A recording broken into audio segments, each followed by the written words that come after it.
Yeah, yeah.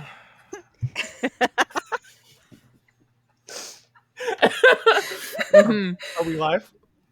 Are we on? Okay. Hello. Welcome back to Pen and Sword, an extremely professional Dungeons and Dragons actual play show. Am I going to say we're back? I did. We're back. But we do not have time for pleasantries tonight, folks, because can everybody remind me? It's fucking fight night tonight, all right? So let's do this quickly. We're jumping right into things, okay? First, you were on your info gathering shtick, on your info collection bullshit. You all returned to Westruun to meet with Nimra's co-worker, Yalika Rosso? I change it every time. About how she was able to get into the Starpoint Conservatory in Drusar in the hopes that she could help you all get into the Ascension's Rise University, also in Drusar yourselves. You got there a bit early, time zones, teleportation, etc., and while waiting in Nimra's office, ran into a little bastard, a little imp named Scoot, digging through Nimra's things. He offered information for his life, requiring a pact with Nimra to keep himself safe, as, according to him, if he wound up back in the Hells, he'd be dead for sure, he'd be in trouble. The pact was sealed, and you all learned some stuff about Paimon, the devil supposedly running this whole kidnapping scheme business, and about what Paimon and their devils were after now. An ancient piece of writing from the Age of Arcanum, known as the Astral Scrolls. You were able to meet with Yalika eventually, learned she was working with an old ally of Huxmal and Rix, a tiefling woman from the Cobalt Soul in Ank'Rel, named Question.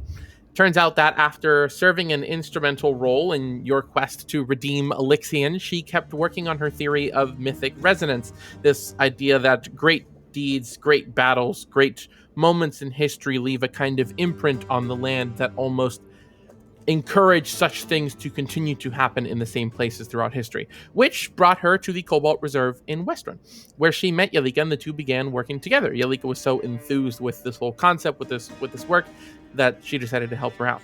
As it were, she had gone to the Starpoint Conservatory to kind of tag team the place with Question, while Question went to the Ascension's Rise. So you went back with a little devilish assistance to Drusar, met with Question and her old turtle friend Gatspa, and had her go back into the Ascension's Rise to do some research for you, along with the last of what she needed. She came back some hours later with some knowledge and some new mysteries, though before you could crack those open, she called back to Westruun to talk to Yalika, to let her know she was done, she was ready, and that maybe you all could come together and see what's going on, because she thought it was no coincidence that you were back in her life for a similarly big deal. But she got no response. She repeatedly got no response. In a panic, and acting quickly, Nimra cast another teleportation circle, and you all came rushing back to Westruun with Question in tow. You came in through the teleportation atrium of the reserve and found an eerily empty set of hallways, and heard the sounds of crackling lightning, fire, explosions, and screaming in the distance. Dashing through the halls and into the Cobalt Reserve's main library and archive, you arrived just as a horrific infernal automaton, unlike any you had ever seen, had the High Curator of the Reserve beneath his foot. And just as you came in through the threshold, saw the High Curator's head blown to smithereens with a weapon, a gun unlike any you have ever seen before. And with a whir, it turned its head to face you. And this is where I'm going to ask you all to do two things for me. First of all, a group effort. You're all going to roll initiative, please.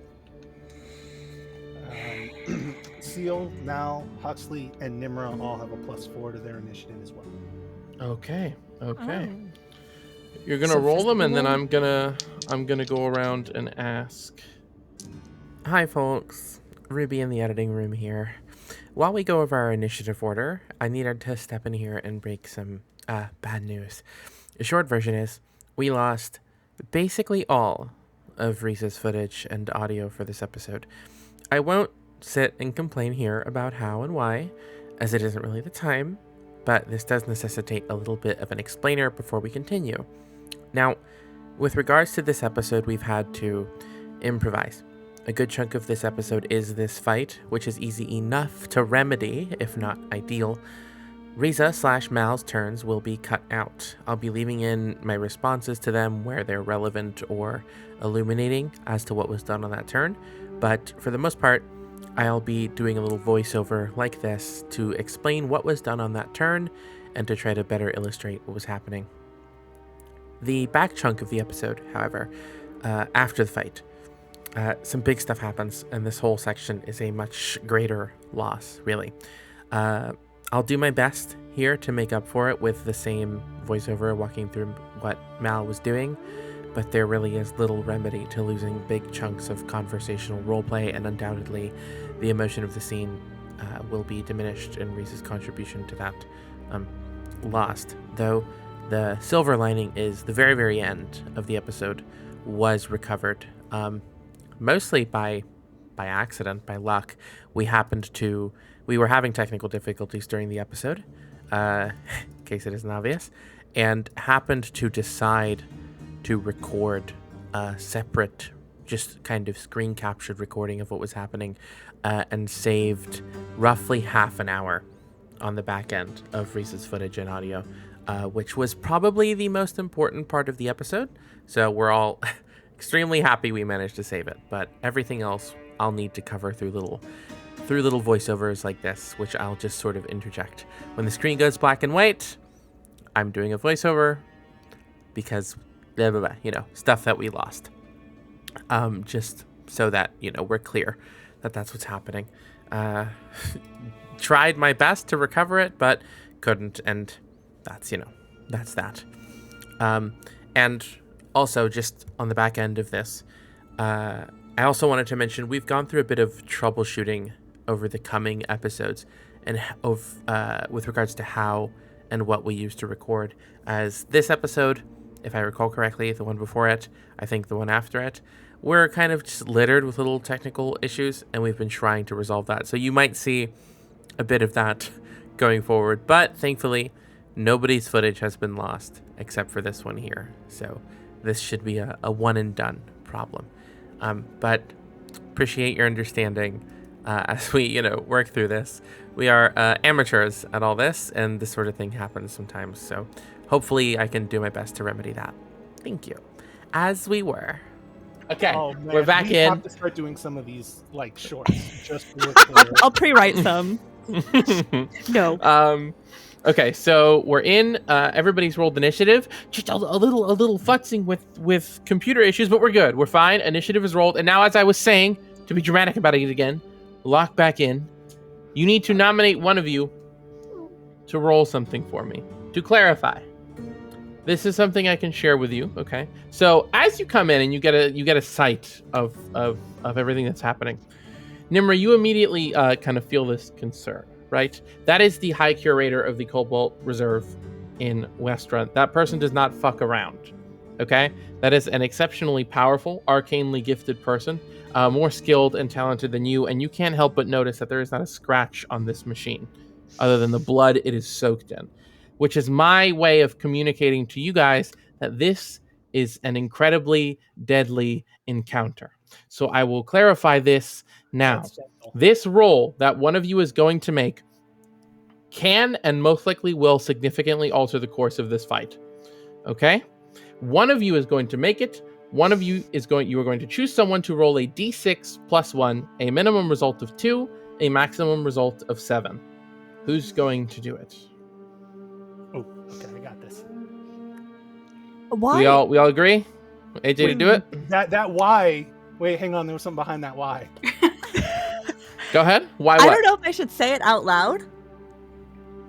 Okay, then don't. Why do I get the feeling that this is going to be how many bullets it has left? No. Okay, I believe in you, AJ. AJ, you gonna Roll do it? low. Roll Yeah, low. I'm gonna do it. All right, D6 plus 1. Go for it.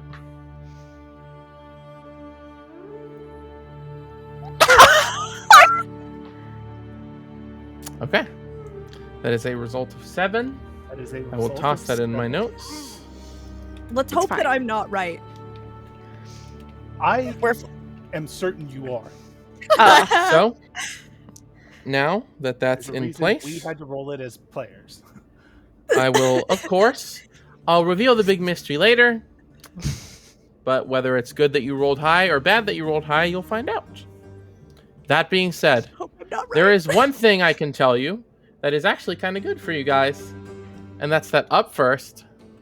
Ooh. Oh, right before I started. Good thing I checked. The recording of the map just kind of broke itself. That's okay. Let me fix that. But what I will say, right at the top, Celiana, you are up first. Okay.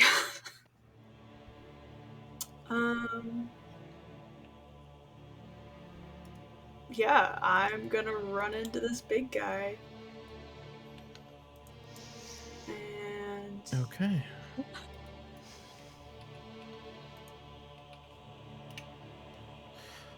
Okay. Oh, right. That's what I was like. Why did the map break? It's because I reset all my Chrome settings. Let me get back in there so everybody can see what Celiana's gonna do to save the world. here, I'll reset myself. No, it's okay. You can. It's gonna miss one movement. It's fine. It's gonna take a second to load up. But go ahead. Go ahead. Great. Well, then I'm moving up to him. Okay. And I will rage. And you will rage. Which deals, I always have to check this. Is it a set amount or is it a die roll?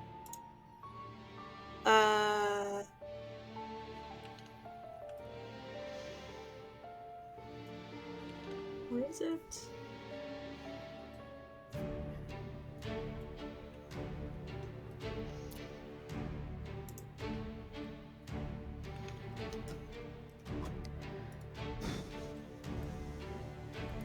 Why can't I find it?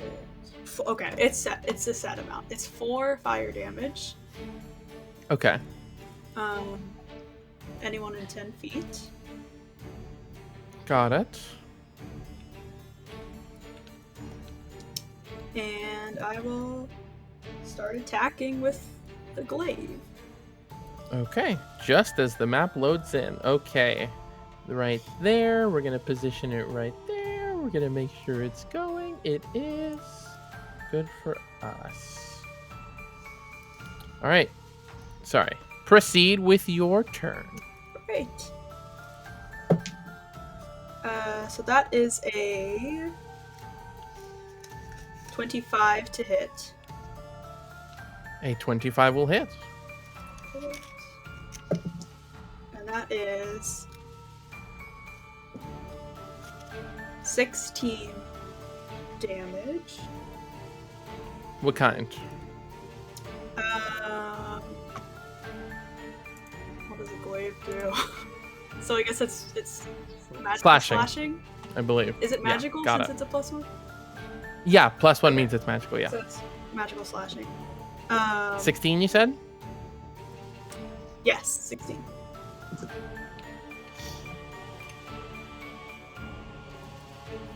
Okay. And I will attack again. Okay. That is a 19 to hit. Just hits. Okay.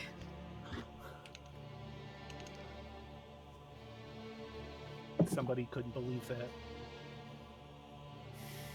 That's 18 more slashing. 18 more. Okay. All right. So, as we begin, as it turns its head and its body just follows with it, its head stock still like a chicken when you move it around, just totally still, steps off of the body. Celiana rushes forward, bursts into flame. The flames rush over its body, and you take 2 huge swings, 2 large strikes into it. The clinging, the scraping of metal on metal as you carve into it and leave a visible scrape across its front chassis. You notice 2 things. 1, it seemed entirely unbothered by the fire. And 2, your blade comes just under a plate, a nameplate. As following you, IAV1 will take its turn. Let's see here. What are you going to do, bud? As you come in, yeah, I think so. You see, it has the revolver in its hand, a large hand cannon, square on the front. And as you come up and slash it twice, it gets knocked back, and immediately its elbows, each one at a time, come up and take 2 unarmed strikes against you. With a 21 to hit. Yep, that hits. And a 19 to hit. Yes, that hits. Okay, so that's going to be...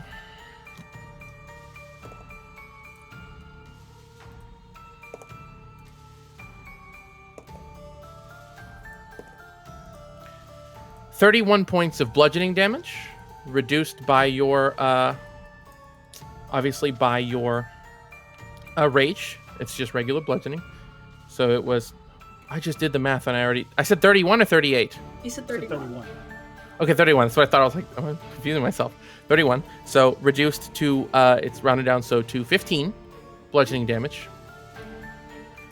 And you see as it does, it strikes in once, it strikes in twice, and you can feel the jagged edges of its elbows carve into you. And you feel, and you all see Celiana's blood come splash back onto it, and it almost kind of, and seems to almost relish in the sensation it gets as it spatters onto it. And so that's... Okay, got it. And then once that's done, it will then take 2 more attacks. As the elbows come down, it comes up like this, and you all see in a flash, one, as it brings one forward almost to block, the other comes straight to your chest with the gun to fire twice. Let's see here. So first... an 18 to hit? Yep, that hits. Has disadvantage because it's point blank. And a 17 to hit. Does not hit. Okay, so just the one. Come here, my die. Okay. Okay, it rolled real low. 10 piercing damage. Reduced to 5? As you hear... Yes, reduced to 5. Okay, great. Thank you. As you hear 2 loud cracks, bah, bah, ring out, echo out in the reserve archive. And as these 2 shots go off and smoke trails from the weapon, you see its back comes alight and glows, and you hear woof, as it shifts back 15 feet, using its bonus action to activate its boosters. And it does not incur attacks of opportunity when it does so. Boop, back it goes. And that will be... excuse me. That will be all... Oh, I just realized I'm controlling it with the map camera. I was like, why does this seem a little off-centered? Okay, thank you, map cam, for helping. That will be IAV1's turn. Coming up after Rick, you follow. Let's do it. First things first, which question? So she's, I kind of assume she's back in the hallway where you came from. Like, she came in, saw this, and just is backed up out of sight.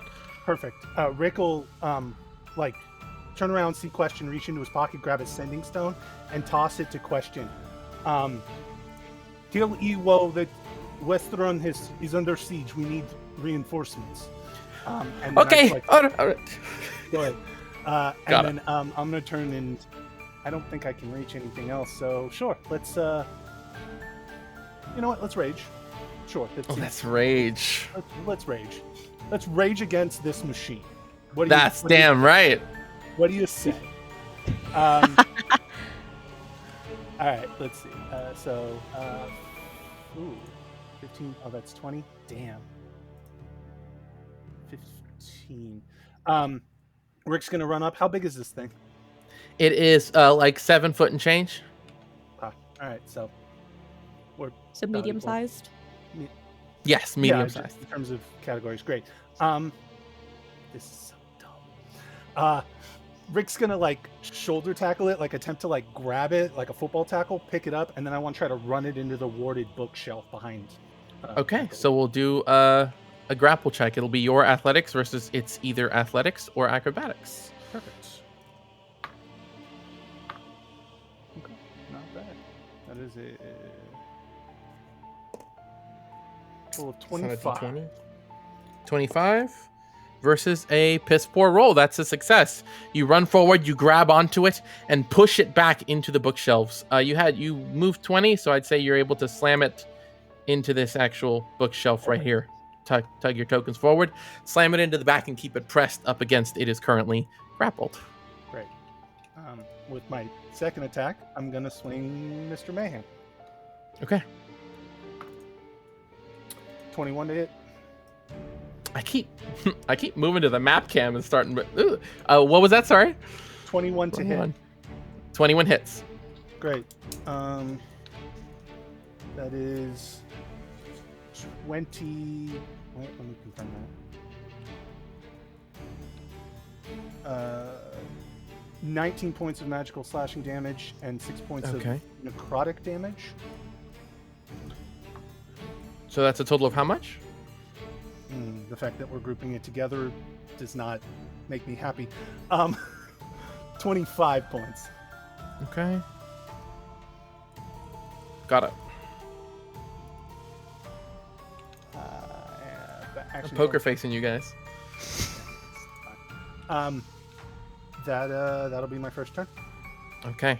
And at the end of your turn here, you can actually, as you grab it forward, you tackle it, you feel its weight almost. I do believe you, if I recall correctly, you can, like, for the purposes of moving things and carrying things, you can do a size larger. I have a powerful build, so I can lift. Exactly, which is good because it counts as a size larger for its weight. And as you grab it and push it forward, you feel, you can actually hear and you all see whirring as one of its arms kind of opens up, and it takes a legendary action to use its Fury of Fire ability as it summons a massive, much larger weapon that is effectively a large, bulky shotgun with a chainsaw attached to the bottom, and it will fire it into your side. At disadvantage, of course, because it's a point-blank ranged attack. Wait, no, this is the shotgun, so it doesn't have disadvantage. Lucky me. No. That is a straight, dirty 20 to hit. Yeah, that'll hit. That'll hit? Okay. Lucky you, you're raging. Alright. Let's see. That is going to be...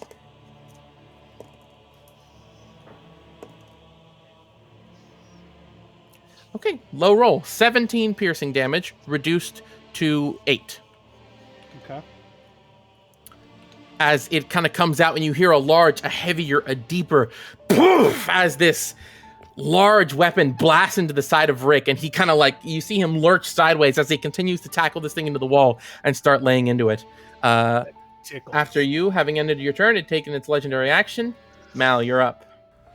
Okay, so on this first turn, seeking to get a bit of a strategic lay of the land, Mal first used the Bless spell to bless Seal, Rick, and Huxley, before then dashing into the dim light hidden amongst the bookshelves and activate their Cloak of the Bat, which allowed them to fly. Not fly enough, so first they had to use a cunning action to dash and get part of the way up the bookshelf and then fly the rest of the way to arrive at the very top of the 80-foot bookshelves. Then taking a look around, succeeding at a perception check, and spotting several devils, 2 of which, a set of horned devils approaching the party, and several more dashing into the hallways to do who knows what. Okay, I mean, easy enough. You actually notice, just as it's rushing through the threshold, this first barbed devil on the west side of the room, rushing out and out of sight. into the threshold, further into the reserve. And that's its turn. Huxley, you're up. As the DM, Yeah. would you, considering that Huxley is a tinkerer of sorts, a man of gears and Mhm. all that stuff, would you allow me to make some sort of check to figure out what the hell this thing is and what it's doing? I would say, so Huxley's a tinkerer, but would you say that he is also, like, how do I say, educated on, like, does he read about these sorts of things? Has he ever researched these kinds of things? Or is it just he does it on his own, he invents things, but he doesn't really care about, like, the history of this sort of technology and stuff? I think logically to be some sort of builder, tinkerer, artist, what have you, you have to have some sort of basic knowledge at the very least to know. Because he works with really delicate, like, anatomical type things, so it makes sense to know what sort of progress has been made. Hello. Hello, Cat. I will say make me a history check, please. Okay. Thank you.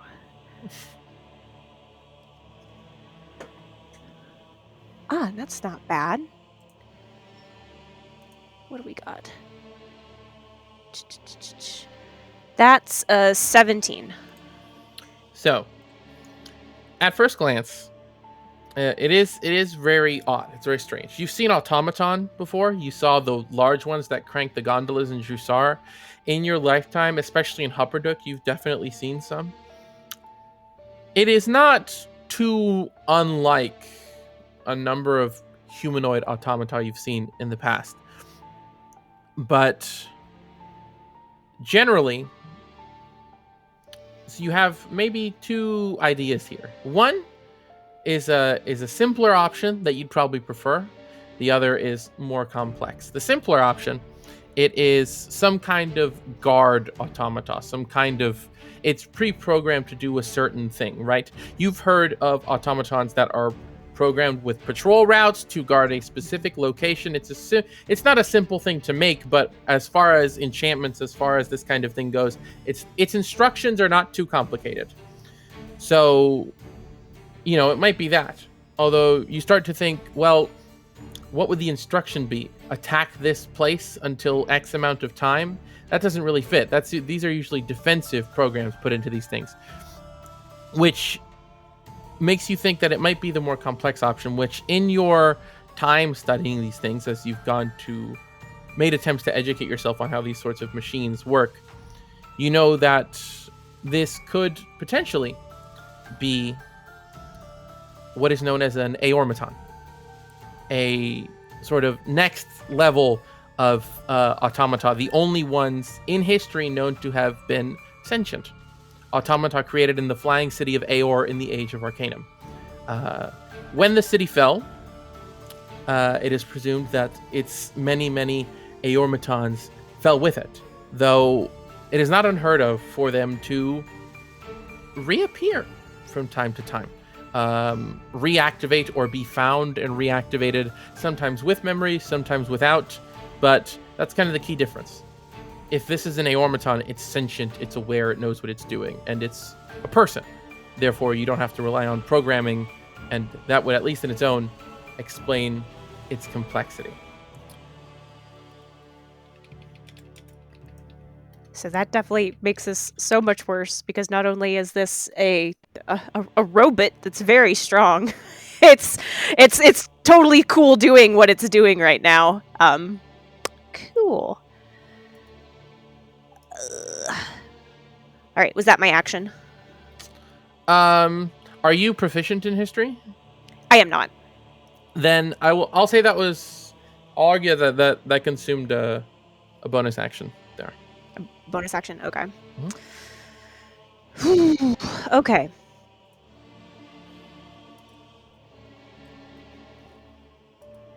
We are going to then,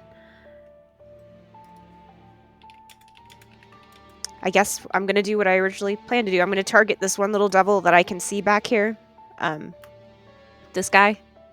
Ah! Oh God. Ooh, Okay. Gosh. That hurt, mister. Eat. What a little asshole. Yeah, that's he's a little riffraff. He wants my mic. Yeah, I'm gonna send 3 Eldritch Blasts with pushback at that one devil that I can see. We'll just do. Okay. Which one was it? Sorry. This one. Got it. Okay. That's. Oh, and I have Bless. I forgot about that. We'll grab a D4.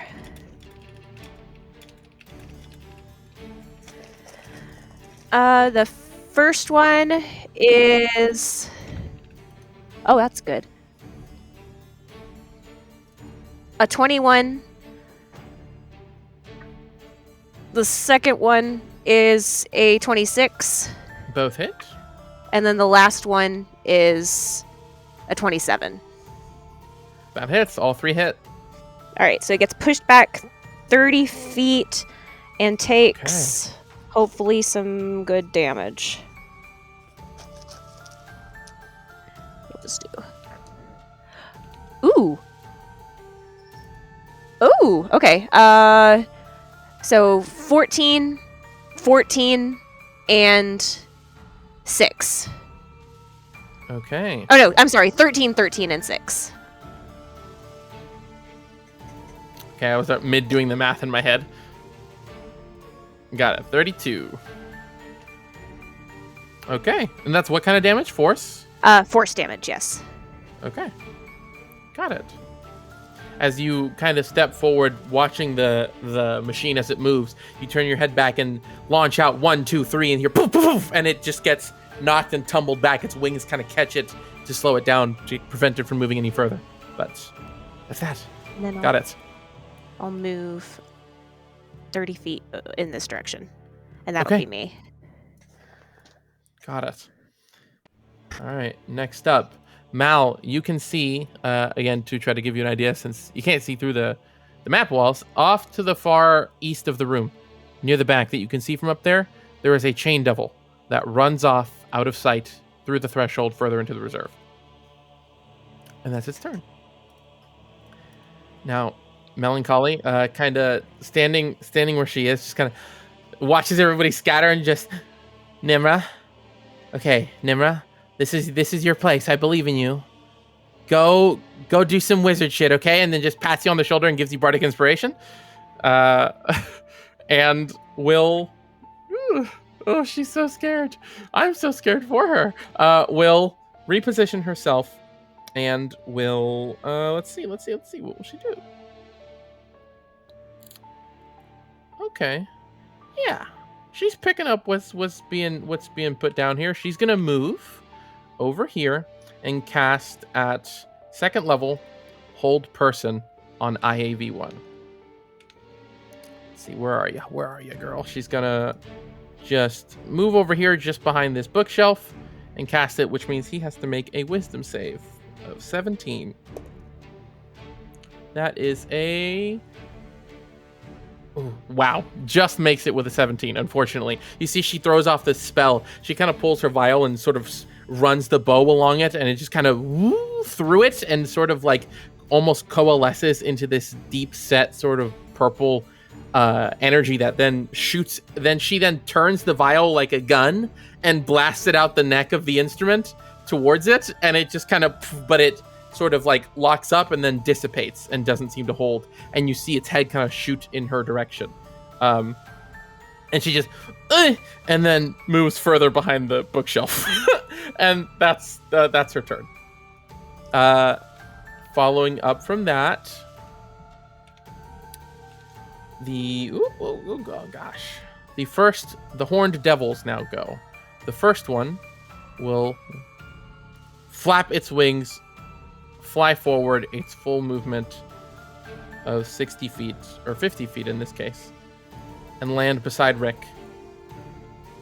And we'll go ahead and the other one will actually go ahead and move its full movement forward as well,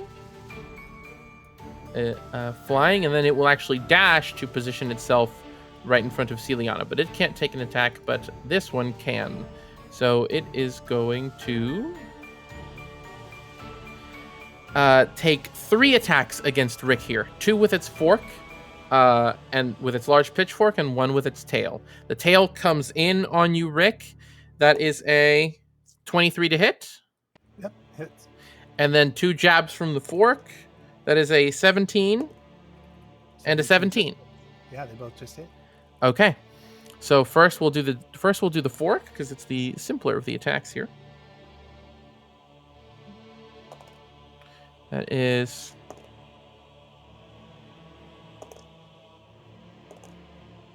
24 reduced to 12 piercing damage.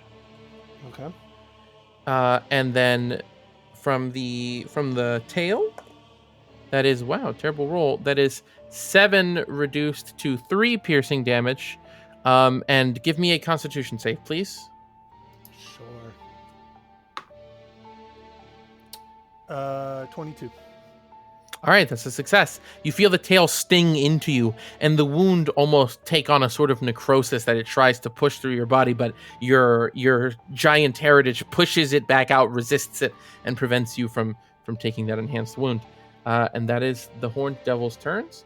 And Mal, you take notice as the last of the supplemental devils, the last barbed devil, uses its movement in a dash to rush down and into the next threshold, out further into the reserve. Nimra, it's your turn. All right, so based on what they can currently see, Rick surrounded, almost. Mm-hmm. And then, let's see, there's the Horn Devil right by Seal, but there's 2 people there. Yeah, I think I'm going to...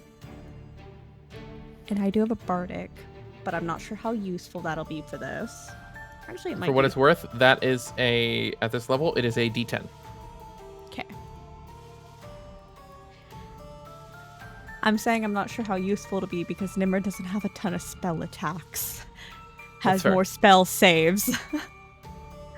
But no, I think I'm going to use the 6th level spell slot. And erupting from the ground, or actually, there will be a large shimmering hand that I can't actually put on the screen because I can't update my own D&D Beyond with D&D Beyond Importer and Foundry. Oh, so that's unfortunate. That's okay though. There will be a large shimmering hand that I can see within range, so I'm going to place it right behind the Horn Devil and the automaton. Okay. Let's see here. Do cast that. Do I have something I can use to represent the hand here? Let's see. What do I have?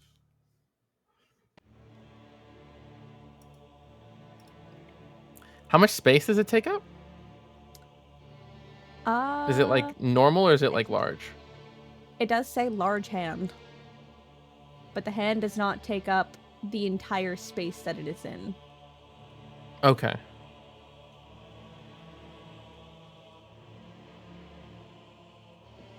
Okay, so I don't have an asset for a hand, but I do have a spooky skull. So I will use a spooky skull to represent the hand.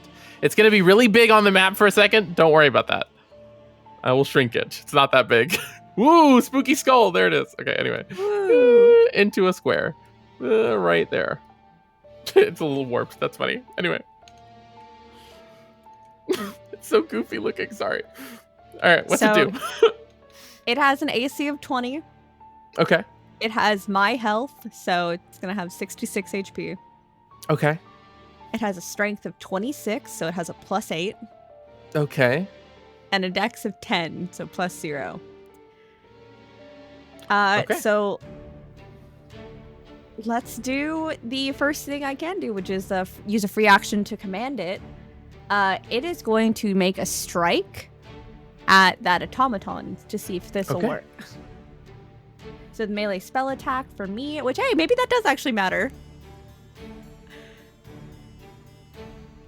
And I will waste a bardic on this because I'm not taking any fucking chances with how I've been rolling today.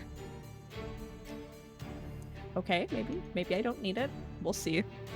That is a 25 to hit without the bardic. That hits. Okay, so maybe I don't need it. Ooh. That's gonna be 6d8 force damage. Okay, go for it. I've gotta let me grab some dice real quick.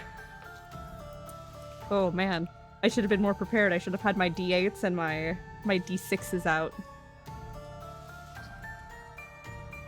That's 1, 2. Okay, already promising rolls for those. 4. Holy shit. 5. Holy shit. 6. You like that? Okay. Yeah, love to hear I have 2 8s, 2 7s, a 5, and a 2. So 16 plus 14, that's 30 plus 5, that's 35 plus 2, that's 37 points of force damage to the automaton. Okay. Got it. Grab my d6s. All right. As this hand comes and when it makes a strike, what is it, like punch him or like what's it do? Yeah, the way that the spell at least flavors it is that I'm asking you how you flavor it. What's it doing? if it's large, I'd like to imagine it's approximately the size of the automaton. And I want Nimrod to kind of just make the hand go smack it like you're smacking a bug. Bah! Understood. It kind of comes down and you, Rick, you can actually hear it just kind of like the metal bend and warp underneath it as it right on top. Real bad hit. All right, that is my action. Yeah, they're probably going to also hide off to the side. Okay. Let's do... yeah. Something like that. And I think that is going to be my turn. I don't really have any bonus actions that I can use since I used a leveled spell. Okay. And finally, last one here. This last chain devil up near the top. Mal, you'll notice that they also disappear beyond the threshold further into the reserve. Celiana, you're up.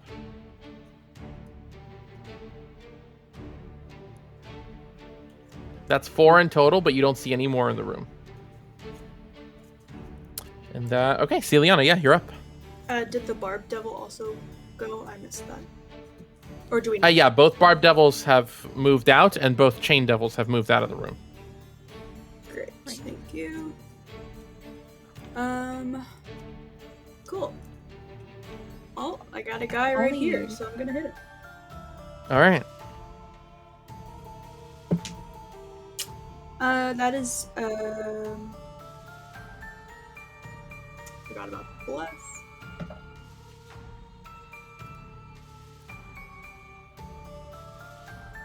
$21 to hit. That hits. And that is 10 damage. Okay. 10 damage. And then that is 24 plus blessed hit. Okay. So like same. That hits. Yep. And then that is 12 damage. All right. Or nope, sorry, 15 damage. Got it. Okay.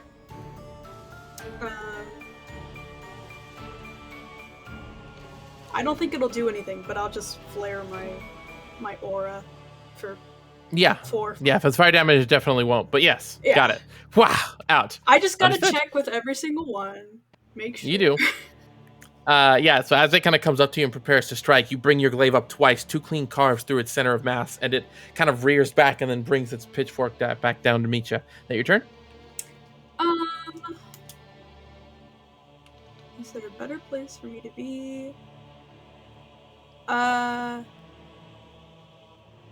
Yeah, I'll stay there. Okay. Now back around. Just before its turn reciprocates, it will actually take its last chance to do so, to take a legendary action. And Rick, you can see as you trying to grab hold of it, the shotgun sort of retracts into its arm, and it spins the revolver on its finger, points it at Celiana, and it will use its last 2 legendary actions for this round until next turn, where it gets them back, to fan the hammer and make 6 shots against Celiana. I'm ready. And Sorry, Seal. That's all it gets disadvantage for shooting something point blank, but it does not get disadvantage for shooting something when something else is in its range. It's a good shooter. Let's see here. So, yes, it will take all 6 shots at you trying to defend its devilish cohort. So first off, we'll just do all the to hits first. That is a 16. Nope. A 24. Yes. Another 16. Nope. A 19. Yes. And a 22. Yes. Okay, so that's 3 hits and 3 misses. And okay, now I get to start pulling out more dice. Excuse me. Where are you? Is it this one? Nope, those are D12s. Nope, those are D4s. Where the hell is my... There you are. Alright, back on top you go. Okay, so that's 3 hits. That means...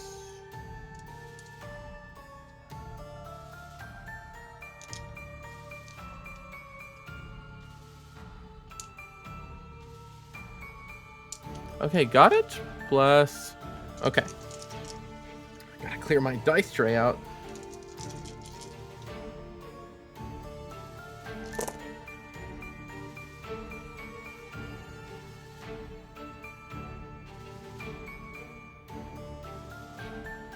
That is 47 points of piercing damage, reduced to half because you're raging. So 23 points of piercing damage. As it pulls out, and Rick, you can feel the heat flare against your belly as it just 6 times in a row empties out its chamber and into Celiana at a distance. 23 total. And then it will cycle over to its turn, and it will regain its legendary actions. And then it will use its action to attempt to break the grapple. So, Rick, give me another athletics check, please. It does not want to be in here with you. 19. Okay, and it's going to do acrobatics, because it does sorry, better 20. with that. 20, It's a okay. 13 plus 7. That means it has to get... Okay. 20. Okay. All right. You grip onto it, and you feel as Dirt lets off the shots, it kind of spins it back. Its head turns to face you, and its body just tenses, and it sort of uses all its strength to lift your arms up. And just as you think you're able to hold it back down, it ducks and activates its boosters and slides sideways. It breaks the grapple and uses its bonus action to move 15 feet away from you without provoking an attack of opportunity. And that was its action to do that, though. So that will boop, boop, boop, boop. That will be its turn. Rick, you are up. Oh, we were just having fun. I would let's turn to the Horn Devil. Let's do some attacks on this guy. So Rickle, letting that go for a moment, turn his attention to the Horn Devil. Again, big swings with mayhem. Okay. That's 19 to hit. That hits the Horn Devil, yes. Great.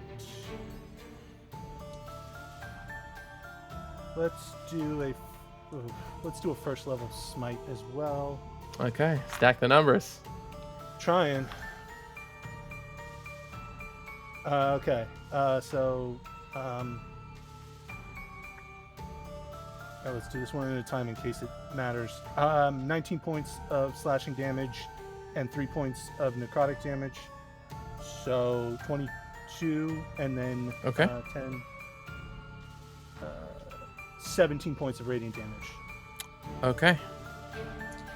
Got it. That's just your first attack, right? That's only my first attack. Second Got attack. I like these dice. These are good dice. These are natural 20 dice. These are good dice. There you go. Yeah. All right, double those dice. Double those dice. So hang on. This is a fiend, right? Yes. I get the extra smite. Let's do a level 2. So yeah. Blow this fucker up. We're certainly gonna try. Give me a minute. Let's do some math. So, 1, 2, 3, 4.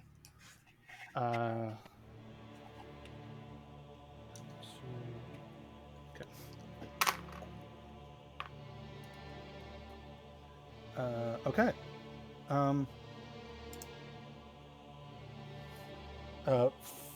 5. No, wait. 12 and 3 is 15, and then 8, 4, 3, 7, 14, 22. Do you need me to break up? We love lots of math. Break it up for me, please. Radiant, necrotic, and slashing? No, I can do necrotic and slashing together. Necrotic and slashing together, and then radiant separate. Great. So a total of 34 points of magical slashing and necrotic damage, and an additional 59 points of radiant damage. All right, so tell me how does your smite manifest when you attack with this weapon? So with mayhem, the way it generally manifests is, I think that as he swings through, sort of the blood and the ichor that sort of seeps from his face as he's raging, sort of like leaks down onto the handle of mayhem, and then shoots up and in, causing the blade to glow. And then as he brings it down, there's just bursts of, like, with the necrotic damage and the radiant damage, I imagine it creates some sort of like crimson, like blood crimson light to it. Got it. As you bring these strikes up and then back down, and this light bathes over this devil, you see it nearly collapses down entirely. Its wings kind of coming over and shielding it, just as it sort of envelops it, and it just barely manages to stand back up after you bring it down. It's standing, but it's really fucked up. I'm sorry. Did I go too hard? I can pull off a little bit. I'll tear your fucking skin off your bones! And back down, and sort of like a phalanx with its pitchfork. You're unsure how confident it is on that, or if it's just coping, but you know. Relax, friend. We're just here. Okay, come on, bring it. Right here. Okay. That's my turn. All right. And let's see here. As you do at the end of your turn, IV1 continues as its back lights up and pulses again, and it will use a legendary action to enact maneuverability mechanisms and use its boosts twice to move 30 feet in any direction. Forward, and you see the gun's ready, and it's looking for weaker targets. Which doesn't get attacks of opportunity? No. Its boosters do not provoke attacks of opportunity when it uses them. Mount, let's talk you're about up. this. From up top. You have clear sight lines on everything from up here. Second turn. Mal invokes Duplicity, summoning an illusory duplicate by the devils to distract them, and summons a spiritual weapon, a large knife of some kind. I'm sorry, I don't remember. It was a very cool knife. They gave me a very specific kind of knife, and I don't remember. I'm sorry, but a big knife. That's scary. Summoned it as a spiritual weapon behind one of the Horn Devils to engage it in combat with that as well. Next up is Huxley. Okay, this is fine. You know what?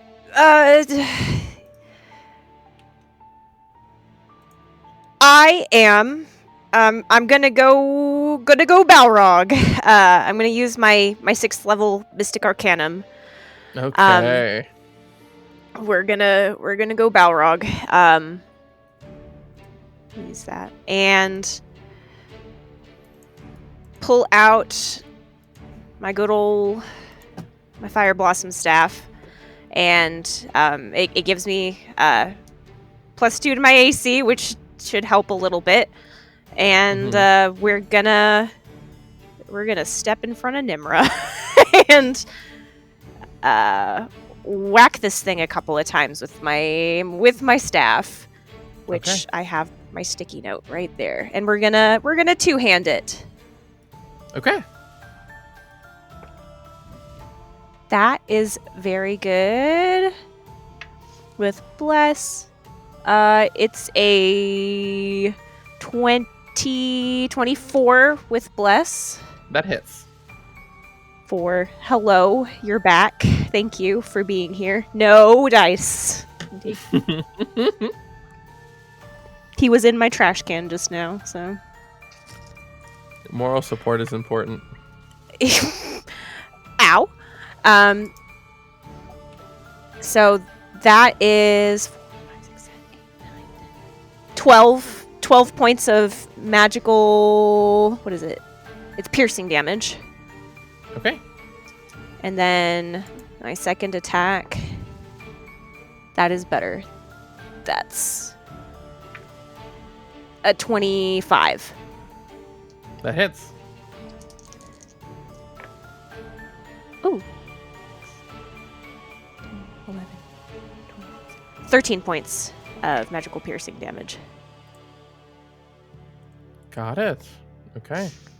Just whip out the staff, wham, wham, both sides, and the blades kind of swing a little bit and like retract back into places he does. It's kind of a very fluid motion, but as you go, you carve through the metal both times, and it sort of gets thrown back.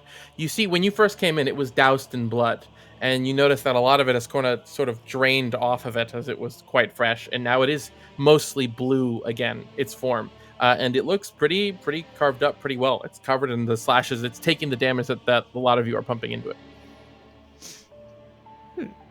Is this thing like a vampire? So that's my bonus action to cast the spell, action to pop it, and that's my turn. I am concentrating on that. Okay, I'll mark you with a little bit of concentration. There we go. All right. Okay, and let's see.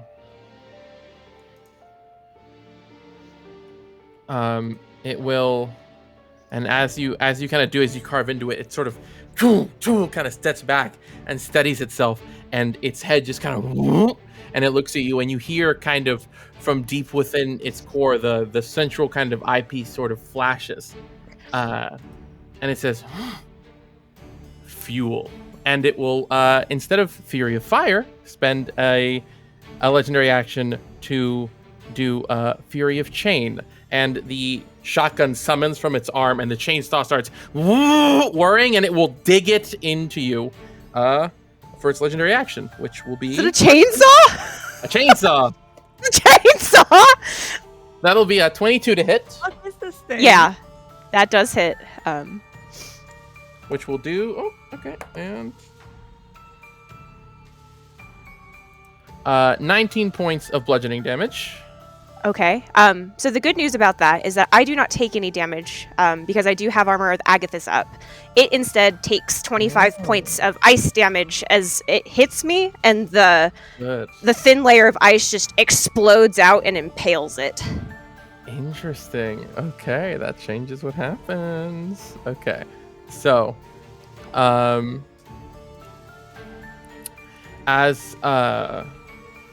as you do this, it's how many points of cold damage? 25. Okay. So you see it goes to do this, and the chain goes to strike at you, and your armor sort of flashes over you, and it kind of just carves and dings like it's getting stuck on it, and when it sort of pulls back, then the ice shatters out onto it, and it sort of comes over it. And you see you do notice that it almost kind of slicks past it, and doesn't seem to do quite as much damage as you would have thought it did. Okay. Okay. That's its legendary action. Next up is Melancholy, who is shit. Oh, okay. I'm trying, and it's just throwing out what spells she can. And she will, from over here in the corner, she will. Come on, just be cool. Just hold still, man. Just hold still, and we'll cast Hold Person again and try to hold. At second level, we'll try to hold Ivy one in place. That's a natural 18 on that. So. A save again. And she fucking I suck at this shit. And we'll just sort of back up a little more, just a bit, just a smidge back here. Just I'm doing it from a safe distance. I believe in you, Huxley. You look really cool and scary, and we'll give you a bardic inspiration. Thank you. So that's still one on Nimra, one on Hux. And that will be her turn. And now our devils will go. The first will make its 3 strikes against Rick, and the second will make its 3 strikes against Celiana. So first up, 2 forks and a tail. Rick, that is a 29. Yeah. 21. Yeah. And 27. Yeah. So first on the fork attacks, that is 17 reduced to 8. Okay. And on the tail, 11 reduced to 5, and give me a con save, please.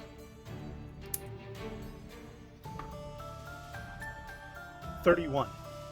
All right, you are good. Again, it tries to poison, almost like overwhelm your body with this effect that it seems to have, with this necrosis, and it does not stick. You're good. Now, Seal. Your turn. 2 forks and a tail. That is a 23. Yep. A 12. Nope. And a 27. Yep. Okay, so first the fork. You will take... You are also still raging, and it's... Right, okay, so...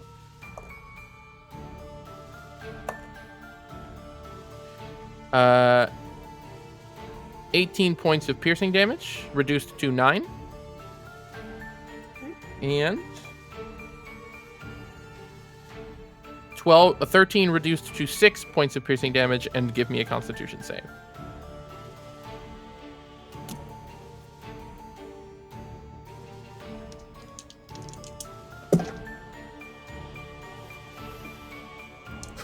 Okay. That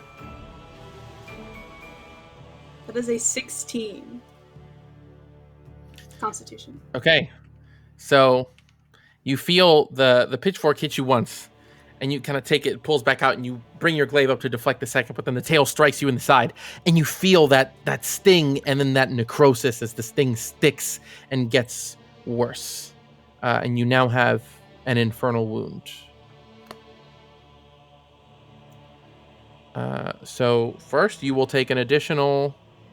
Wait, I'm not done with the initial math. Okay, go ahead. Okay, wait. 5. Okay. Okay, and then you will lose 10 hit points. It's not damage, you just lose 10 more. And let me mark you with that wound. I'm like at 50% now. Just so everyone knows how I'm looking. And that's the Horned Devil's turns. And now Nimra, you're up.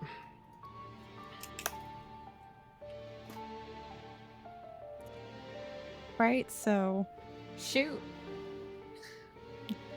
Do we wanna go through with the plan? Otherwise, I can do the other thing. We're either doing benign transposition or dimension door.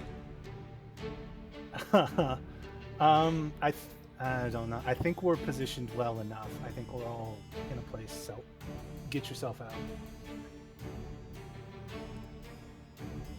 Does Hux It's look entirely up to you. I've laid it out for you already. I'm good either way. Actually. I'll be fine either way. Actually, I can move 25 feet, and I don't think I trigger any attacks of opportunity with this. I think Nim is going to go over to Seal. Okay. Hold on. I can get us. First things first. Before they get everybody out of there, they're going to use their bonus action to command the hand, and they get to move it. Okay. As well. What was the specific movement? Up to 60 feet. So. Okay. Where do you want the speed goal? On the other side of Huxley. Yeah. So, around in this fucker. Yep. Ooh. So. Can I turn you? Yes. It faces him. Oh, yay! It's man. evil. The perception change on that is always wild. Perspective. I'm pretty sure that gives it flanking. Yeah, I'll allow it. So we got two options here. Do we want this thing grappled, or do we want this thing hit?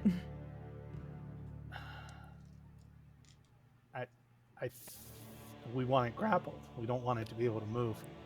All right, cool. I'm going to use the grasping hand. So the hand attempt to grapple a huge or smaller creature within 5 feet of it. If your target is medium or smaller, which it is medium, I did establish that at the beginning. Yes, you have advantage on that check. Okay. So I get to grapple with advantage, and I get a +8. Okay, and it will make its acrobatics check because that's what it's better at. Yeah, so let me just roll this twice. That's a natural 20 on the first roll. That's funny. And a 5 on the second, so that's a 28 to grapple it. Now, the interesting question is a Yeah, because it's a contested, and it functions like... And then also, while the hand is grappling the target, okay, you can use a bonus action to have the hand crush it. But I'm not sure if those are all in the same action. I'm pretty sure that would be the next action, provided that it's still grappled. Check in here.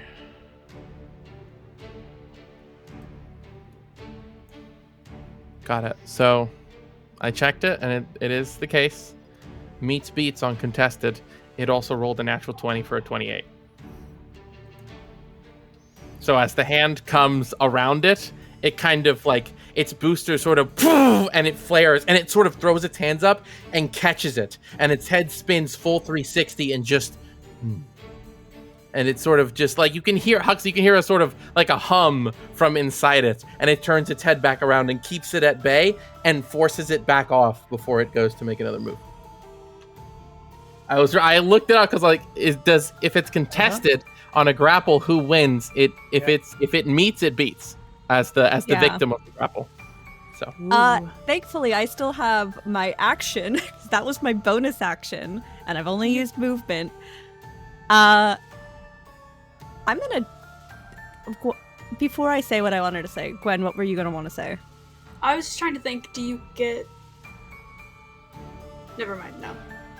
Sorry, continue.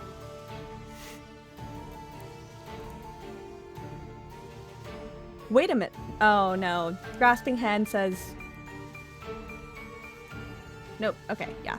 Doesn't specify what like the other one where it forces a athletics check from the other one. Never mind. That would have made a difference. Yeah. Yeah, interposing or the forceful hand would have been a contested strength check. Got it. Yeah. Nimra is going to put a hand on Seal, who is very obviously injured, and they are going to use Dimension Door to teleport both of them to a place in the library, which I have to assume Nimra is familiar with. Yeah. As long as it's within 500 feet, I believe, for Dimension Door. Which is, I think, the size of this map, if not smaller than that. Of this map? But, yeah, for sure. So, I didn't know if you were trying to move off map somewhere. But yeah, somewhere here, yeah, you can move basically anywhere on this screen, yeah. Do we have any idea of the direction that the other devils had went to? So where you are, you came from the bottom of the map is the back of the reserve. All 4 of the devils scattered sideways, 2 to the east, 2 to the west, 2 to the west. They're scattering out into the hallways of the reserve. Okay. Towards the top of the map, it leads to the exit to get outside of the building.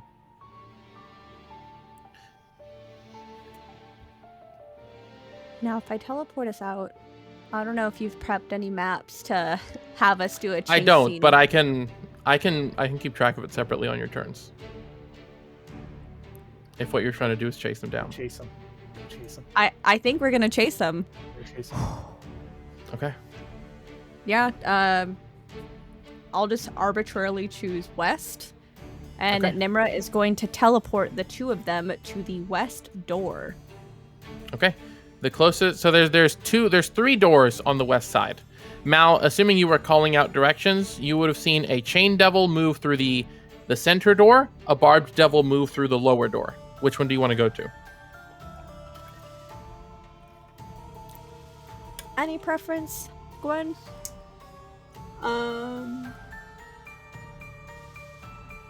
Which one is the higher up? The bar? Remember, you study devils, you would know chain devils are more dangerous. All right, so let's go after the chain devil. Okay. I will position your tokens by that door just so I can remember what the hell you two are up to. Over here. And then the darkness. up here. Deselect, please. And you there. Just so I know that you're off running in that direction. But got it. You burst through there. And presuming you have movement available. Yeah. No, you used most of it. But Yeah, I have 5 feet of movement. okay. And this spell is still a 20-foot range, 120-foot range area. So long as I'm 120 feet away, I can still control it, or at least tell it what to do. Yep, Okay. I am 90. Yeah, you can. Though as soon as you essentially once the chase scene starts, like after, you'll have essentially one more chance to use it before you're out of range of it. Yeah, then I'll have to start moving it towards me. That your turn? That is my turn. Okay. At the end of your turn here, we'll cycle to which chain devil? To that one. So as you burst through, you make a perception check. You and Seal, actually.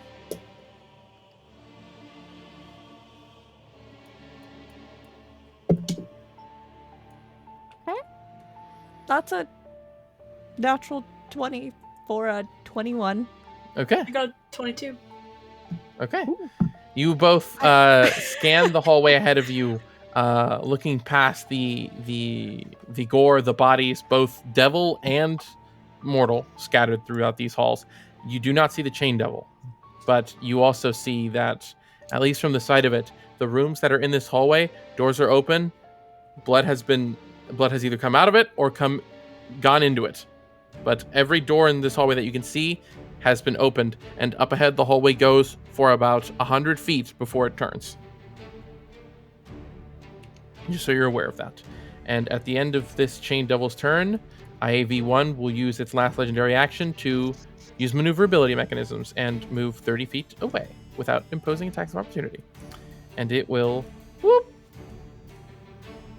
boop, boop, boop, boop, boop, right to here.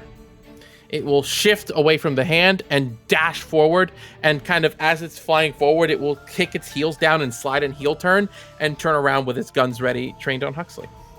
Celiana, you are up as this chase scene begins. Did it use its booster mechanism? It used it once before, and it used it just now, yeah. It has 3 legendary actions. That was its 3rd one for that round. Okay, just asking whether or not we get attacks of opportunity against it. No. Yeah, its maneuverability mechanisms activate its boosters. If it uses its boosters to move, it does not take attacks of opportunity. All right, Seal. As the chase starts, you begin. You are thrown into this hall. Presumably, Nimra tells you you're going after the chain devil. What are you doing? I'm going to... You said there's like 100 feet of the hallway? Mm-hmm. And I don't see it anywhere. Do I see where the blood stops, or does it keep going around? It kind of, yeah, it's like spattered throughout and lines this hallway. There was clearly plenty of fighting in this space. Great. Okay.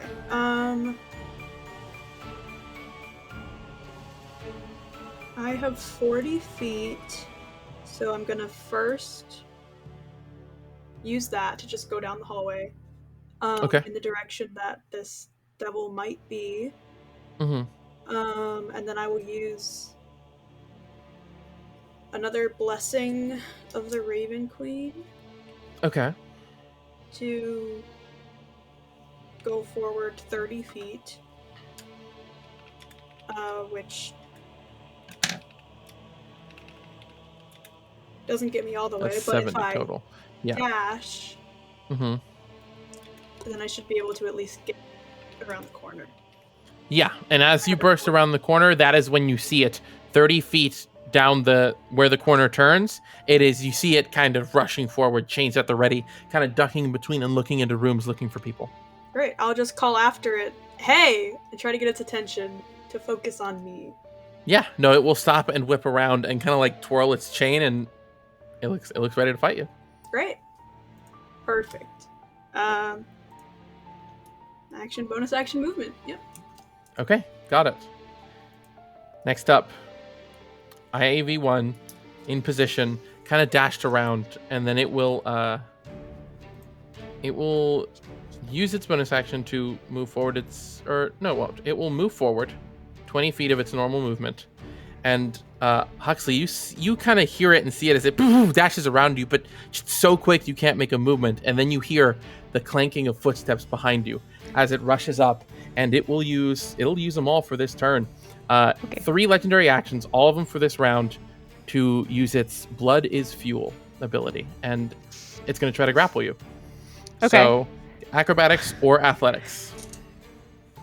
Okay. Yeah, I'm not great at either of those. Let's I got a lot of stuff going on though. Okay.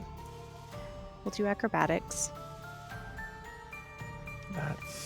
It has to do athletics in this case, so it gets a lower bonus than before. Oh, that's actually good. I am going to use also my bardic inspiration, because I can use it on skill checks, right?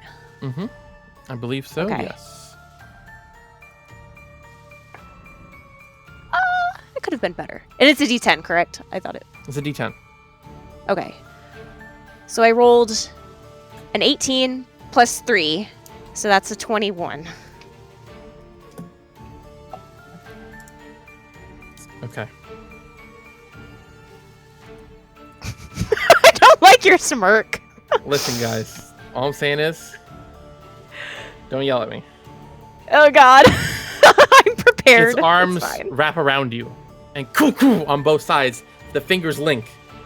And those of you who can see its center sort of torso open up, and pincers grab at Huxley's sides and dig into him, and it starts to drain your blood, and you are going to take... I'm not going to tell you what it's rolling, but I will tell you how many dice I grab as I grab them.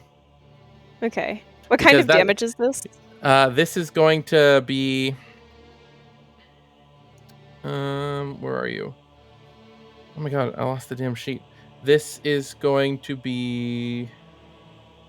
force damage. Okay, yeah. So that's 2 dice. 4 dice. And is this considered a melee? I guess it gets a melee attack. This is like, I mean, this is an ability. This isn't an attack, no. 2 dice, 4 dice, 6 dice, yes. 8 dice, 10 dice. Okay.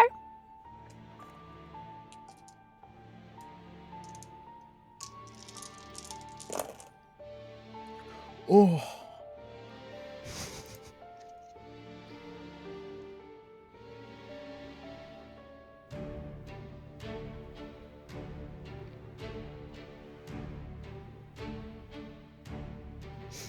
It's a lot of math.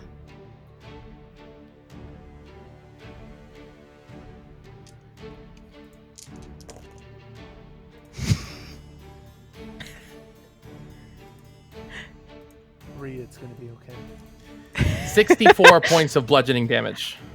Oh, okay. Okay, this is fine. 64 points of bludgeoning damage as it's around you. Okay, that uses up the last bit of armor of Agathis, and I think I can't even make that concentration saving throw, so that spell goes away. And so, how much do you actually take? How much damage do you actually take? Whatever you said 64. Mm-hmm. So it's 6 points from the armor, so 58 damage total to my normal hit points. Okay, and as you do, you can see the blood kind of spatters out from Huxley and onto it, and it rejuvenates it just that little bit.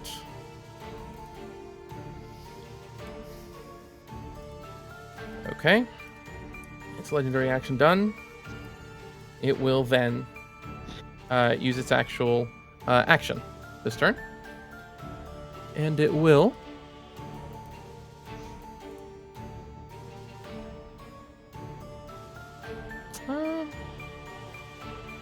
yeah. It will then just, as its claws retract, it will then just use its full multi-attack to pummel into Huxley's back. Cool. We love that. First the two unarmed strikes. That is a 26 and a 27. Yeah. No, 27. That's a 17 on the second one. Yeah. Okay, still hits. All right.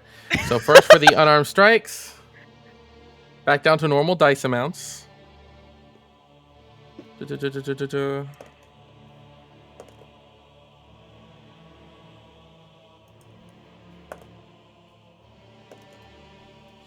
24 points of bludgeoning damage.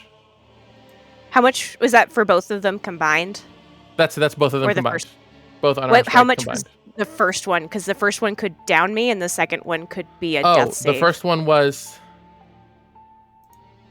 9. Okay, so I'm down, but I don't take any death saves. You went down with both. With both. Okay, so as Huxley goes down, it then pulls its revolver and points it right at his head and shoots twice. Okay. That does. Thing is, I do not believe it's auto crit because it's not a melee attack. That's correct. So it is just so you don't. So if it hits that's both, 2 death saves. If it's twice, it still has to try to hit. Yeah, but if it hits both, at least you don't die. That is a. Does it get disadvantage? Yeah, it does technically because it's point blank. So good, because that first one was a natural 20. Oh dear God. Do you get to use plus on death saves? Yeah. Good. Yeah. Still up. Good to know. Okay, so first one's a miss, and on the second shot, that one's a hit. That's a 26. So the shot rings out, and you see pierces Huxley's unconscious side. Damage doesn't matter. You just take a death save. Yeah. And that is, and at least you know it can't do that again because it has no legendary actions for this round. That is all it can do the entire round. But it points the gun at it, shoots twice, and as the second one hits, you see it kind of looks up to the rest of you, and just kind of looks to the nearest person, which since Mal's all the way up there, looks over to Rick. Stand back. And that will be its turn. Rick, you're up. Yeah, not my style. I'm gonna turn to the Horned Devil in front of me and go, you win this round, but would you pass a message along for me? The Prince in Yellow is coming. The 7th layer will end you all. And I'm gonna run down. I'd like to pick up Huxley. Okay.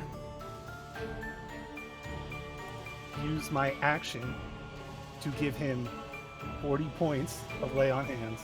All right. And then I believe I still have some movement. So let's leave. All right. Huxley, you're still prone, but you got 40 points. I can pick him up though. Yeah, you can. Great. So I still have movement. I can pick him up and move away from this thing. Okay. Well, how much movement did you use to get here? 20 feet. Oh, because you were... No, that was... Use 15. 15? Great. So yeah, because while carrying, it's half movement while you're carrying him. So that means if you've got 15 left, round it up so that you can move another 10. Great. So where do you want to move? I don't know this place well enough. Oh, you know what? Let's move towards Melancholy. That's great. Okay. Let's do that. All right. So you can move 10 feet through Mal's duplicate and a nice little, if you'll let me, traditional whistle, which I like to think Mal is familiar with. We've been traveling long enough that there's sort of usually it happens in like crowded areas or like cities. There's just a general like father whistle, that whistle that says, "Hey, we're leaving." We're leaving. Right? Yeah, exactly what you're talking about. I don't want to yell. My dad loved doing that shit. Yeah, you don't want to yell your kid's name because you don't want like strangers knowing it. But there's a very distinctive whistle. Rick gives a whistle like, "Hey, we're going. We're out. This is it. We're gonna retreat." All right. So go ahead and position your token wherever you move those 10 feet, and I'll move Huxley along with you. It'll 10 feet because carrying that. Got it. Okay. And I'll just that'll put him right there as you move. Okay, Mal, you're up. This turn, Mal once again uses a cunning action to dash with a bonus action, activate the Cloak of the Bat, and descend from the 80-foot high bookcases. Then, using both their spiritual weapon and their magic, engages in combat. The spiritual weapon with the Horn Devils, and they themselves casting a guiding bolt on the Infernal automaton, thus hitting and doing a bit of damage, as well as invoking advantage on the next attack against it. Yeah, you blast forward, and it kind of brings its hands up to block it, and it showers over it, and then it remains with this sort of glitter over top it, and it just kind of like confused looking at itself. And when you do, it stops, and it looks up to you, and just little divine, and then again prepares itself to move. That your turn? Okay. Huxley, you are up, unconscious in Rick's, or conscious, bridle carried in Rick's arms. So what are you doing?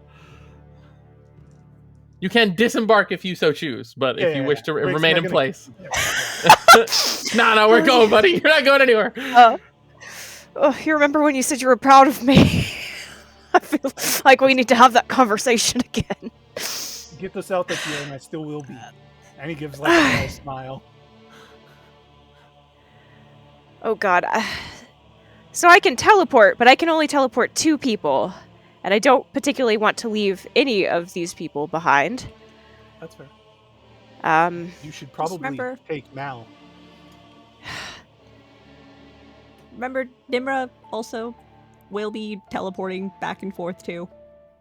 Nimra can do that too. A lot more charges of it than you do. We're gonna do something cool. We're gonna do something that I haven't done before. Okay. So I'm gonna drag myself out of Rick's arms, keep kind of one hand on him, and then steady myself between him and Mal, using some of my movement. I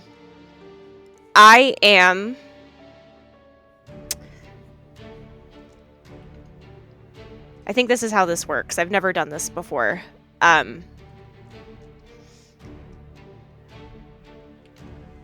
Huxley's going to turn to a page in his book where he kind of has the rules for Eldritch Blast written on it. He's kind of memorized how it works at this point, but he's going to pull out a pen and start altering the text a bit. So there's a moment where it's glowing the same kind of familiar bluish hellfiery magic, but instead some of his natural fire genasi magic starts to seep in, and it's kind of this purplish glow instead. I'm going to use my 2 sorcery points that I have to quicken spell, and essentially what I'm going to do is I'm going to bonus action Eldritch Blast and action Dimension Door. I think that's how that works. Yes, it is. So I'm going... Yeah, go ahead and make the Eldritch Blast attacks. Again, who are you attacking? I'm going to do 2 against... Actually, it has to be same target, doesn't it? I don't know exactly No, it doesn't. I'm going to do 2 against the automaton and try to yeet it back 20 feet, and then the last one against this really messed up devil here. Okay. So, you have advantage. First one against... Right? Yeah, first one advantage. That's not awful. Oh, I also have Bless still. So, that's a dirty 20. That hits. For the first one. And that's... Oh, not great. 5 points of force damage. The second one against the automaton. Ooh, almost. A 27. That hits. For 14 points of force damage, and it gets pushed back 20 feet total from those 2 blasts. Okay. And then the last one, another great one, but not quite. 28 against the whatever devil that is. Horned devil, yes. Horns devil, barbed scale, pitchfork. For 14 force damage, and it's also pushed back. All right, pushed back 10 feet. Got it.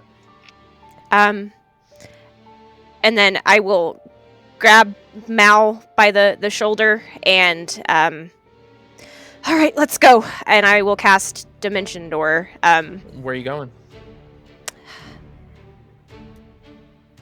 I want to, let's see.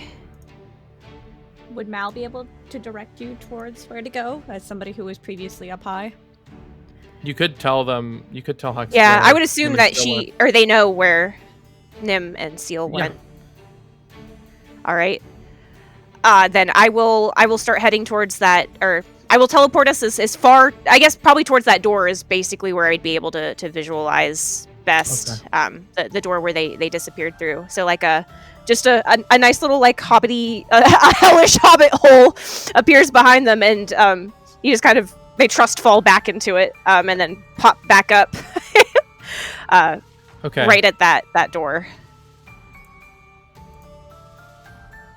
All right. So then I have a interesting question. Well, I guess it's not really a question because it would just based on how the spell works. No, I'll allow it to be that way. Hux, give me an answer. You or Mal?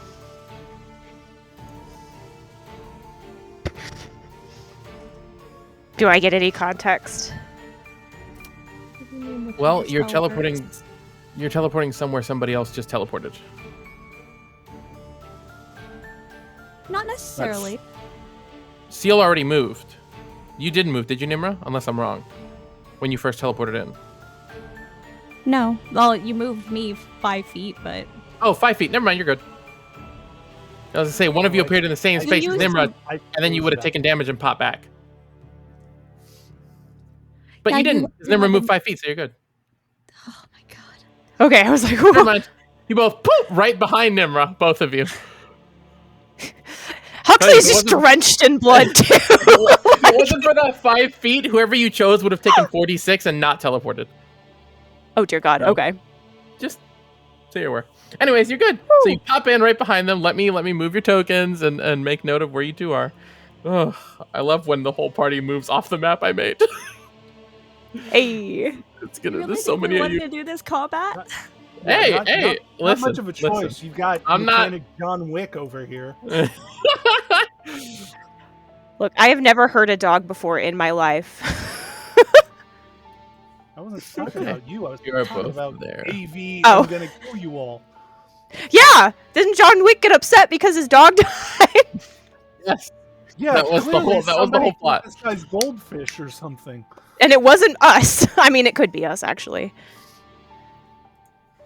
Okay. All right. That's that. Okay. So, next turn up. Let's see.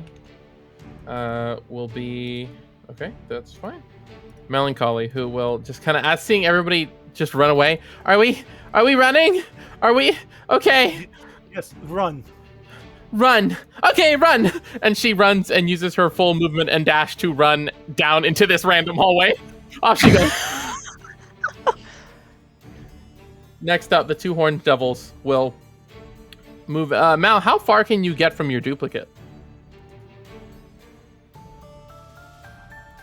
Okay, so you're still close to it. Yeah. You're still there. Both of these horned devils will surround Rick and take all of their attacks against him. Yeah, absolutely. So first we're going to do forks from both, just because that's the simpler attack. So first one's forks, 21, 26. Yeah. Second one's forks, 24, and a natural 20 for 30. I dig it. So let's do the damage on the regular ones first. So that's... You will take...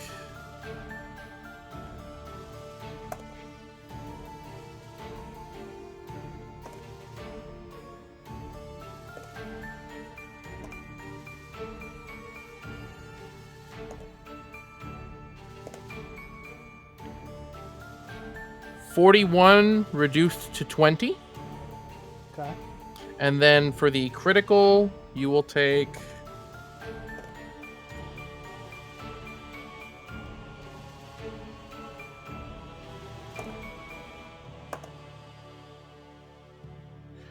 $33 reduced to 16.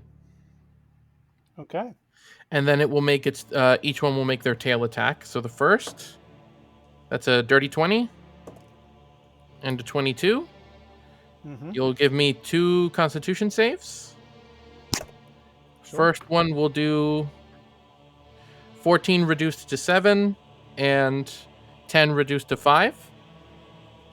And then, yeah, give me the con saves. 30 and 25. All right, you're good on both. They cannot get you with that infernal wound. Okay. Oh. Sorry, I forgot to do it at the top of Celiana's turn. Speaking of infernal wounds, so technically, Celiana, I just saw your message. Totally my bad. So you would have taken at the top of your turn 11 points of damage, just flat, because it's not a damage type. And that was the top of my turn. Yeah, that was the top of your turn. Yeah. Okay. Then it moves to Nimra. What are you doing? I think we should have time to get one more of Rick's turns in, so see if we can get there.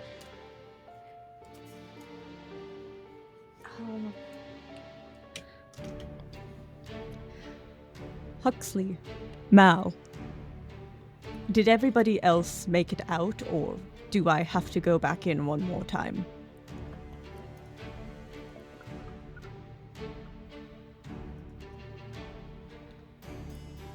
Do you remember where he was at?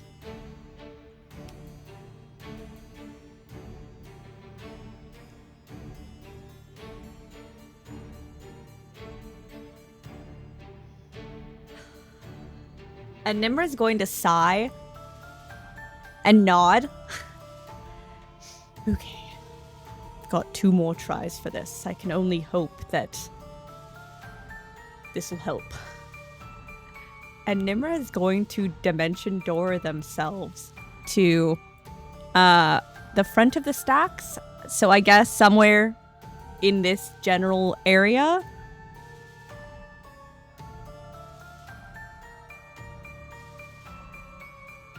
You are muted, Ruby.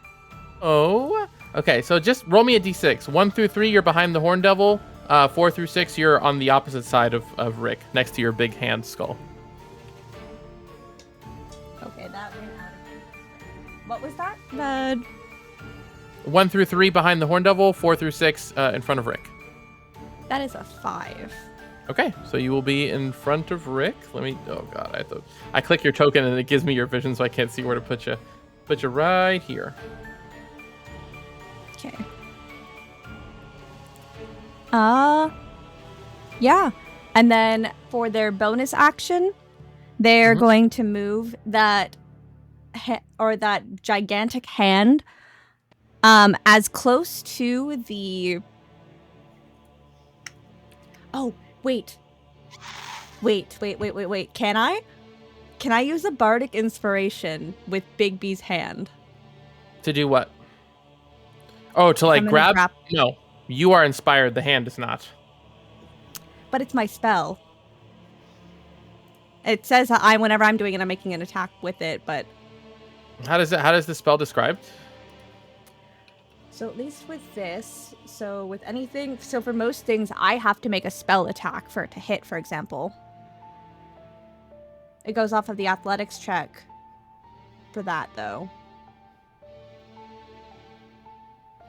Yeah, I would say that, like, if it's making an attack roll, yes.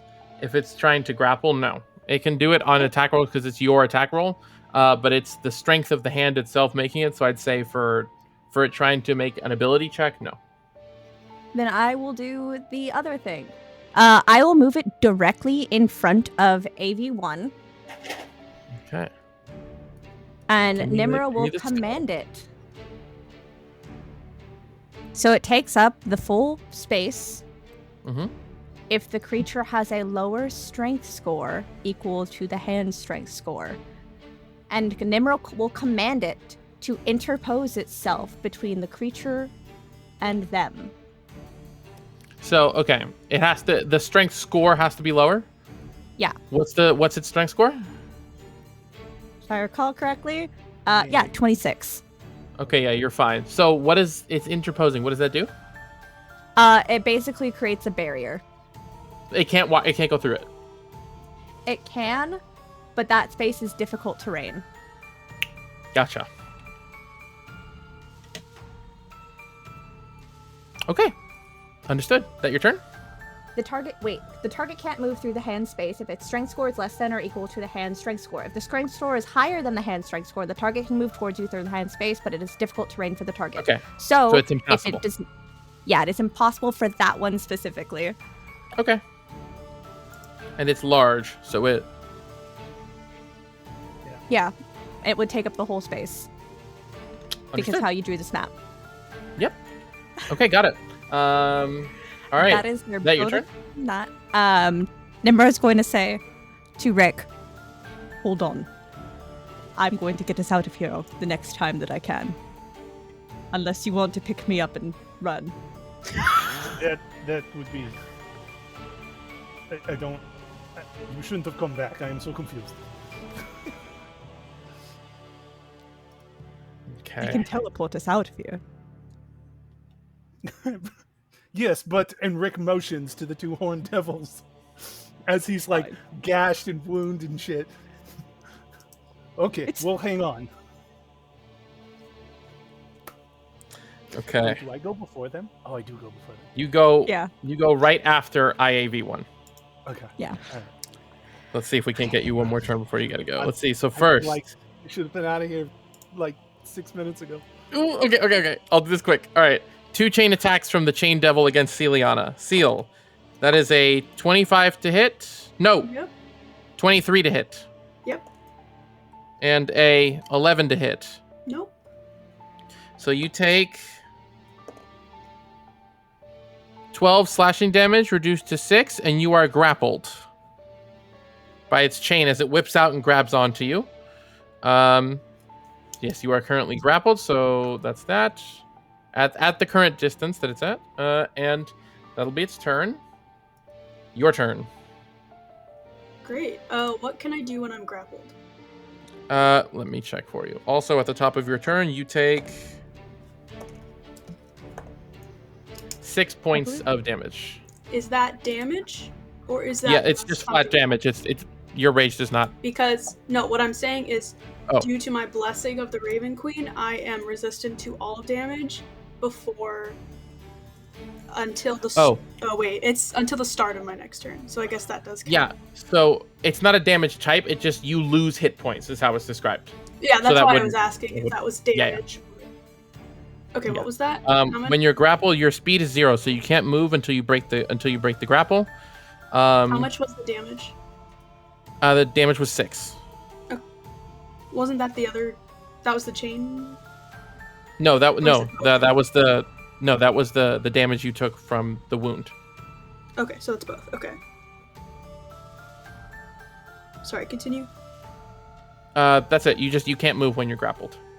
Okay, so I can attempt to grapple it? It's not... No, it did that at range. It can grapple you at range because of its chains. Okay. So it's not actually within range of you. Yeah, how far is it from me? It is. I don't have a map.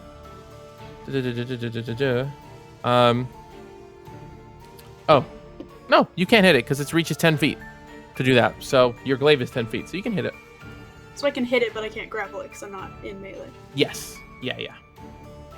Fine. Okay, that changes all my plans. Then I will just hit it, I guess. Okay.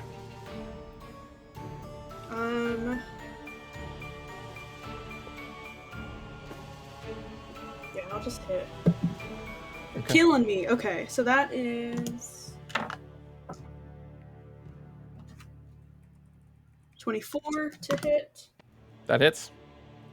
And it takes 12 damage.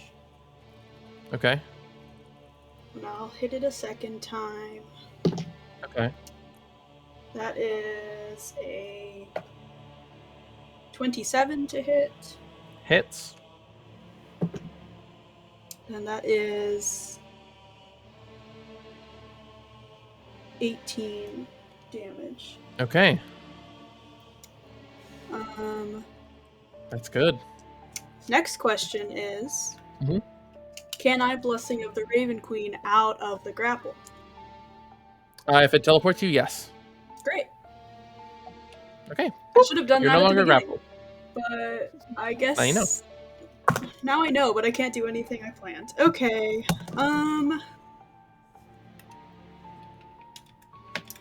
Then Are you teleporting into melee with it or away from it as far as you That's what can? I'm trying to decide right now.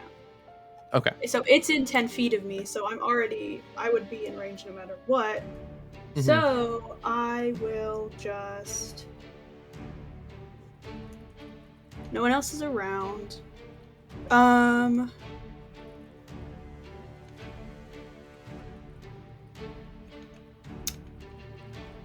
I will just move.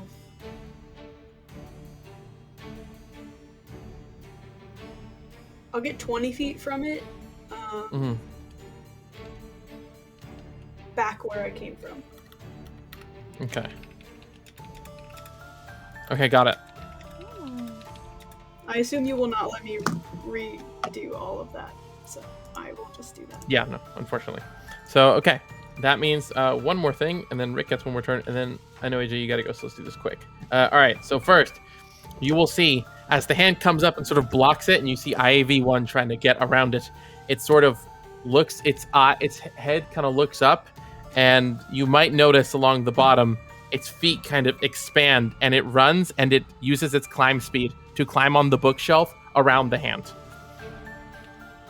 And it has just enough to get up over it and right to this side with its climb speed. And then it has a bit more walking speed. So what it's going to do is get itself right up to here, it'll use its bonus action to then boost forward, avoid attacks of opportunity from the hand, and it will go ahead and multi-attack Nimra.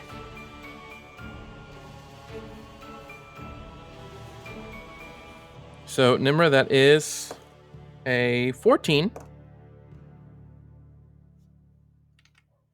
Does that hit? Oh, I don't hear you. You're muted. Reaction shield. Okay. So that should raise my AC to 19. Okay. So that misses. So it's currently 19. That is a 27. That'll definitely hit. And then from the gun, with disadvantage, that's a dirty 20. And that'll hit. A 21. So that's 1 melee, 2 fires. Okay. And just to confirm, just in case, I saw AJ's camera go out. I know he's got to go soon. I'm trying to get him one more turn, but just in case, I love you. Goodbye. Just in case. Okay. Anyway, let me get. Okay, he's going. All right. Goodbye, AJ. Text me if you can what Rick is doing. Otherwise, I will do my best to keep him safe and keep his allies safe because that's what he usually does. Okay. Got it. Okay. Have a good one, man. All right, we tried our best, but this fight went on longer than I hoped. It's okay. All right, so 3 hits, 1 melee, and 2 from the revolver. that will be Nimra. You will take 11 points of bludgeoning damage from the one melee strike, and IAV1 will be rejuvenated just a bit. Okay. And then the 2 revolver shots will be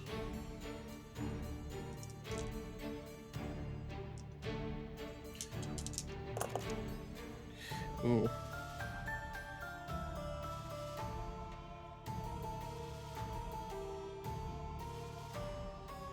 38 points of piercing damage.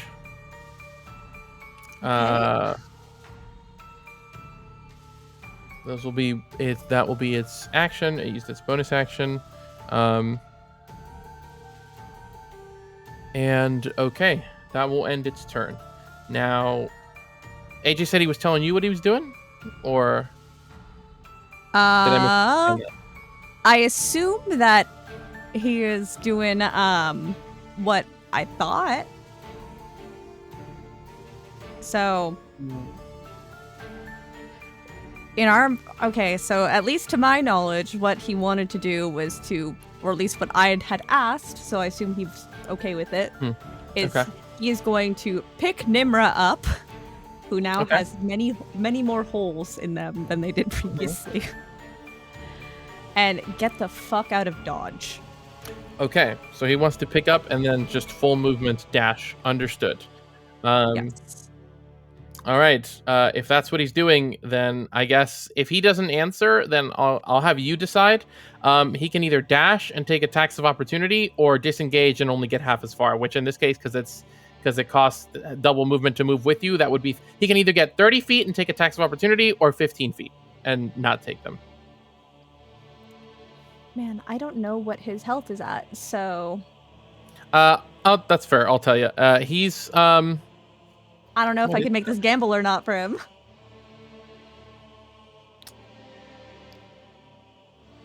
He's at about 60%.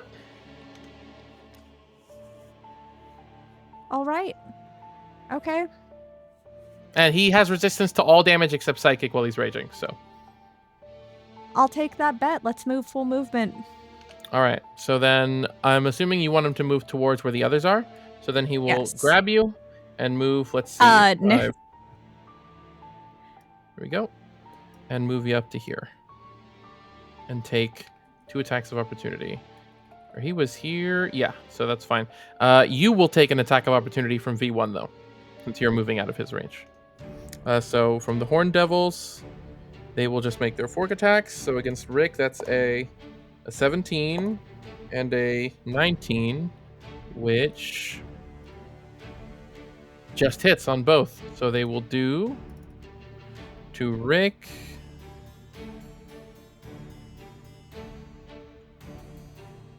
Where the hell did I put you? There you go.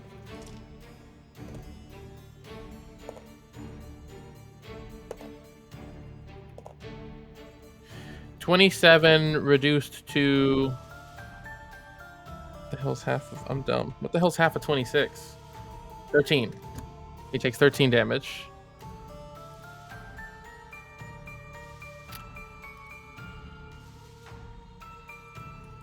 Okay.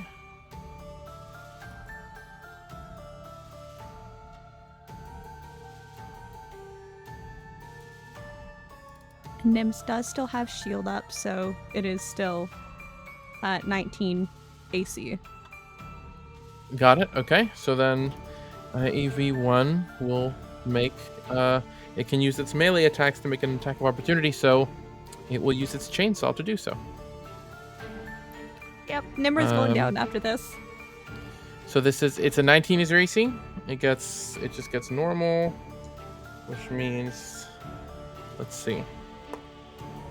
Yeah, that's a 26. Yep, that'll hit. So you will take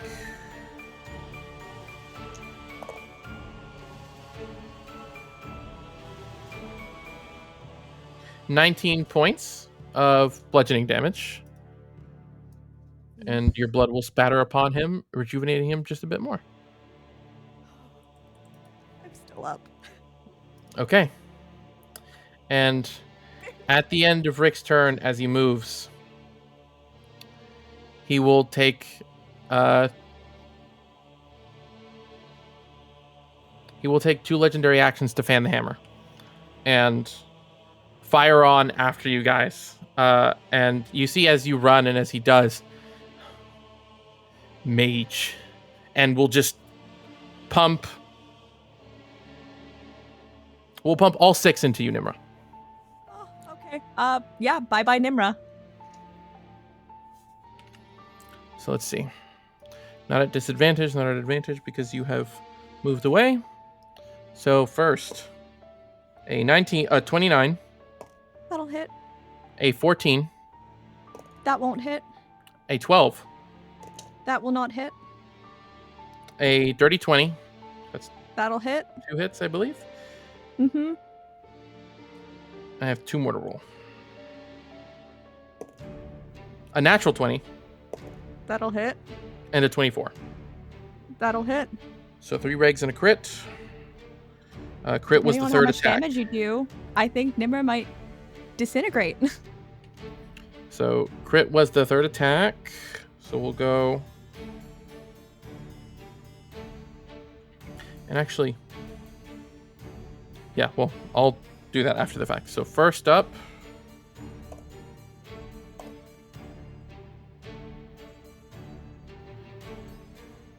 $18 damage on the first hit. Hey, I'm downed. Okay.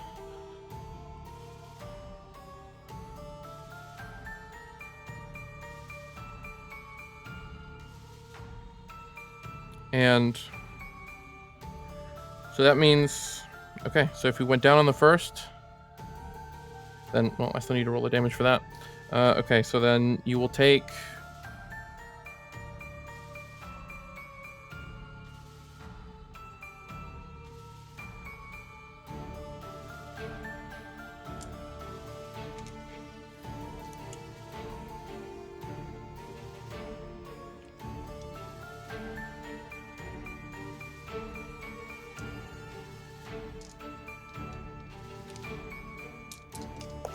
because of the crits.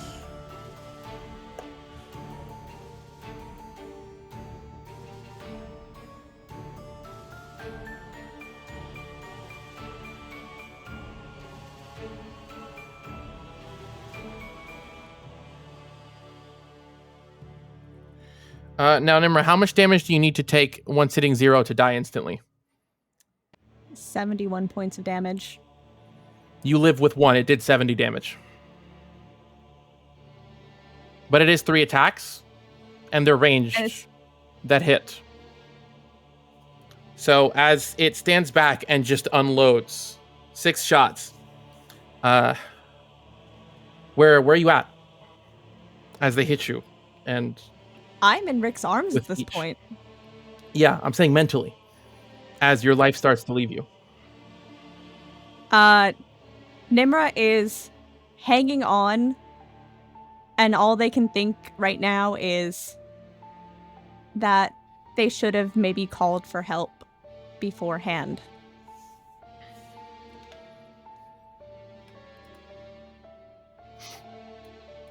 And as it does, that's his legendary action. And Nimra, the rest of you unaware, Nimra has gone entirely limp in Rick's arms as he runs. And Mal, it's your turn. Okay. Starting this turn, at the end of a very long 100-foot hallway, Mal first casts Message to try to reach out to Nimra, getting no response, asking Huxley what they think might be going on, then charges forward towards Celiana, using a cunning action to dash with a bonus action and get as close as possible before investigating, analyzing Celiana's health state, and deciding to cast Healing Word to bring them back up a bit and heal an infernal wound that was accosting them. I do realize, my bad, I broke the action economy with this, but I didn't notice at the time, so who cares? All right, the Brock Devil, then Huxley. What are you doing? All right, you said the bookshelves were 80 feet tall, correct? Yes. Okay. I can't do that. From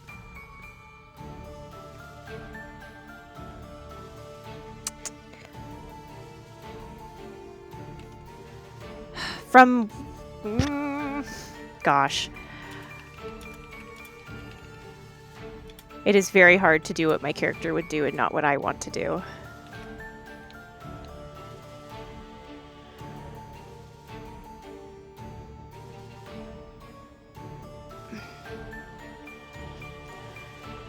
I am going... Okay, I think Huxley is too scared to do what I want him to do, and I'm not going to push him. Huxley is going to post up kind of at where they are, waiting for Mel and Rick and Nimra to come. Okay. And I am going to hold my action to all 3 Eldritch Blasts into any enemy that comes into range, just and with pushback to just give covering fire. Got it. That is going to be my turn. Okay. And I'm going to yell down the hall to Mal and Celiana. I'm coming, just give me a couple seconds. And that's it. Okay. Next up. And for context, we will be taking a break at the end of this round. Just want to finalize this round before we continue. Because there's still plenty to go, so I'm not going to wait till the end of the fight. The Horned Devils will... with They their... have plenty to do. We do not. 60, okay. They will reposition themselves in such a way, with their fly speed, they can box in Rick and Nimra on either side. And they will simply be attacking Rick until he drops Nimra. So, Rick will take 6 attacks. And he technically, because he was using his Foundry sheet, actually technically has 10 more HP, because his health didn't update when he leveled up for some reason. So I'll just give him 10 more to account for the difference based on his D&D Beyond sheet. And alright, let's do these fork attacks first, because they are simpler and don't do these infernal wounds. First up, what is Rick's AC? It is 19. Okay. That's a miss with an 18, a 15, a 13, and a 27. So 1 fork hit and a 24 and a 19 exactly. So that is 2 tail hits. So he will take from the 1 fork.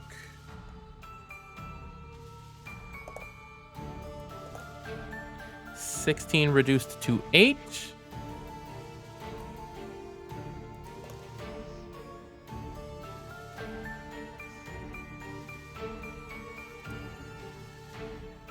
He'll take, 18 damage total, and he will have to make 2 saves, so that brings him down to, and then 2 con saves.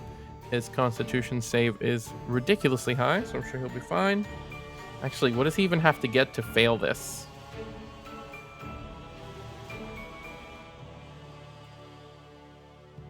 He has to get a 4 or lower to fail this. That's it's a natural 1. And then 18. So he takes 1 infernal wound, not 2, at least. And then we'll take the flat damage from that.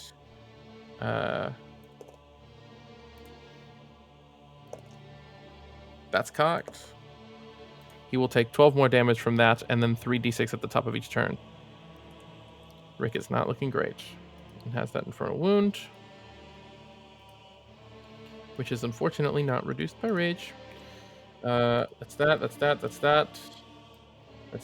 And now the Chain Devil will make 2 more attacks against you, Seal, moving into within 10 feet of you. Great. That is an 18 and a 24. Yes, both hit. Both hit? Okay. Then you will take...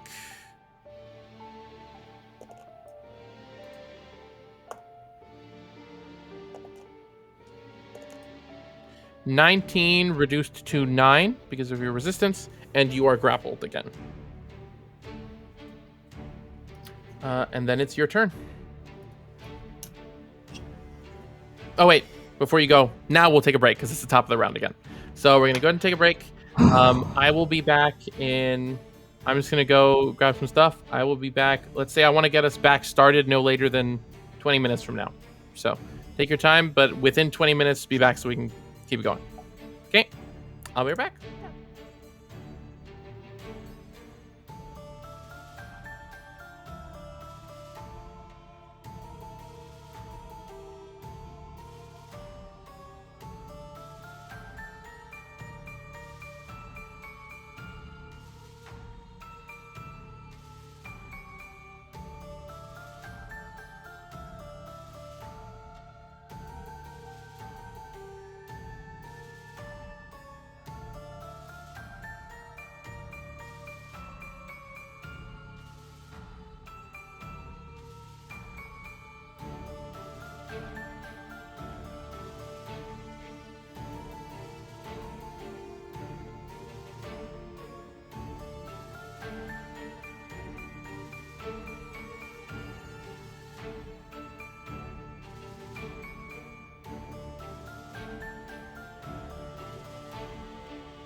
Welcome back. Again, at the top of the round, right into it, Celiana. What are you doing? You are currently grappled, 10 feet from the chain devil. What would you like to do?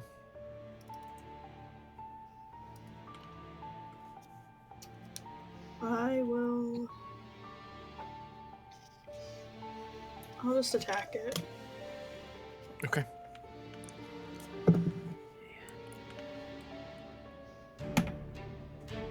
Is Bless still up?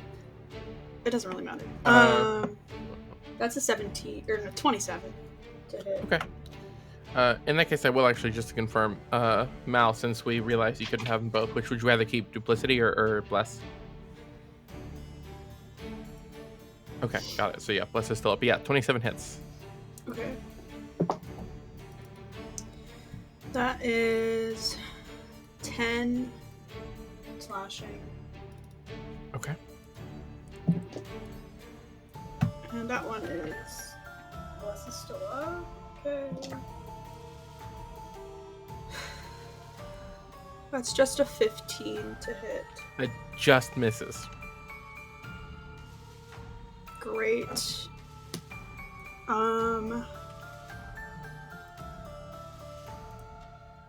Would it have been my action to try to break the grapple? Yeah, it costs an action to do that. Okay, I'll just stay. Okay. Alright. I don't think From it does Rick's anything, but I'll just flare my rage. Against the chain devil. Yes, no, unfortunately it does not. Alright, back from Rick's perspective as he's surrounded by these devils. He would, let's see. Can move through allies at difficult terrain. That's... Okay, that's as far as he can get. Just about. IAV1 will run past at full speed. It's overwhelmingly heavy footsteps tromping past the horn devils as they come and they surround Rick. And it comes up and it will just... Yeah, it will use its it'll use its multi-attack on him.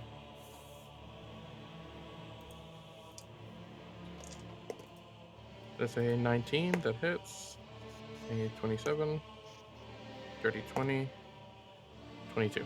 So 4 hits.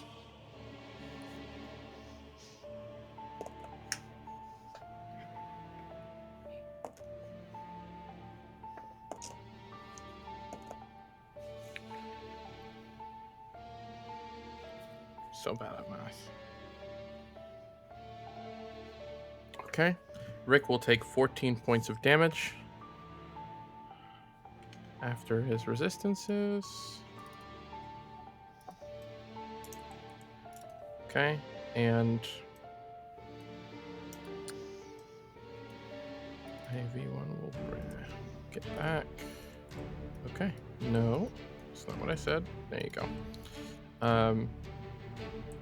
And actually, I was more like that. Okay. That'll be his turn. Now, Rick has quite a bit at his disposal, but not much in the way of quick escape.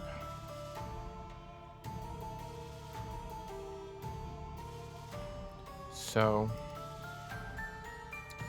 knowing him and his penchant for sadness, that he knows that at this point he'd have noticed Nimra's not really responding, so Nimra can't get themselves out. So he's just he's completely surrounded. He has no choice. So with Nimra kind of clutched, going over his shoulder, he's going to just pump all his attacks into. Well, okay. Actually, I'll ask you guys. What would you rather have him prioritize? Right. So at this point, IAV1 looks pretty rough. right? Pretty well damaged. The Horned Devil going back is near death. Going forward is still pretty well, not that hurt. He can either be... He could theoretically kill the one in front of him, though. He can do a lot of damage with Divine Smites and good rolls. So essentially, I'll let you choose. Do you want him to try to focus everything on the Horned Devil to kill it to keep moving? Or focus on the devil behind him, which is basically a guaranteed kill with one hit, really, which would give him like a long way around? Or there's also the automaton, which he could potentially kill this turn also.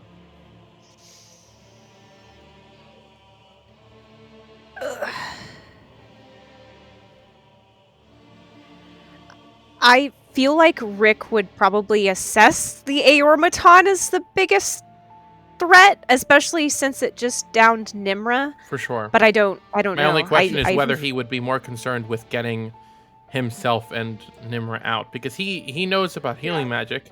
He can't do it himself right now, but he might be thinking we need to get the body out of here to try to get them back. Yeah. That's what I think. My question is, what would he prioritize? I think he would. Yeah. Yeah. So then, actually, his fastest route would be killing the weaker Horned Devil and then diving down the main hall south, because that is an opening. But then we also have to consider the automaton is way more mobile than the Horned Devils, and that's really something to keep in mind.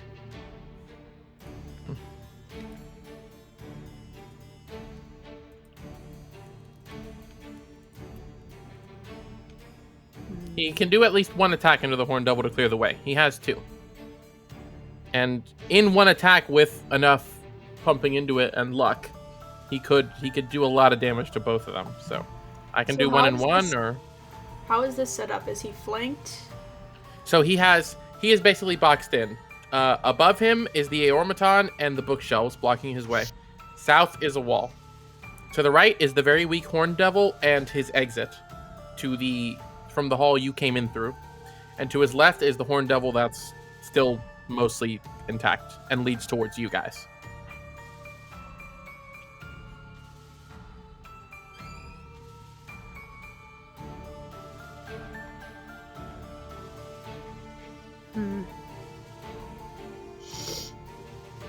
I mean, regardless of what he does, there's still a chance to be taking a bunch of opportunity attacks when he flees, is the thing.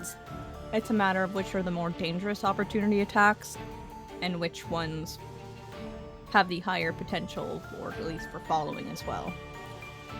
And Rick, knowing his own survivability, he'd probably be aware too that distance from you guys is distance from Mal's ability to heal. If he goes down, that doesn't mean he dies. But the further he is, the better chance that him going down could get him killed.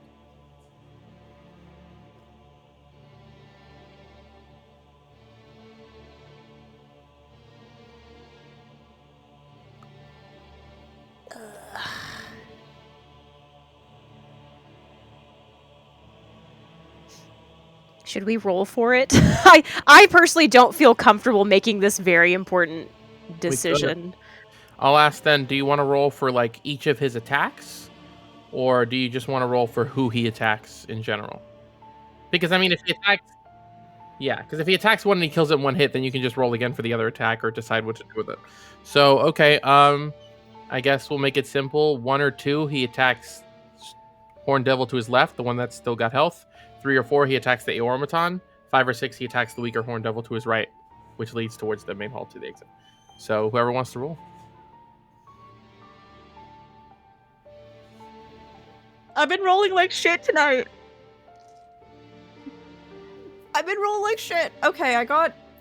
Okay, to be fair, with Bigby's hand, I did get 2 natural 20s, so, I mean, maybe. You did a lot of damage to it. Like, you are a big reason it's as close to dead as it is. Okay. Alright. What are our options, and what am I rolling for, again? Just a d6 to see who Rick attacks. A 1 or a 2, he'll attack the stronger Horn Devil, which will probably take both of his attacks, but could kill it. 3 or 4, he'll attack the automaton.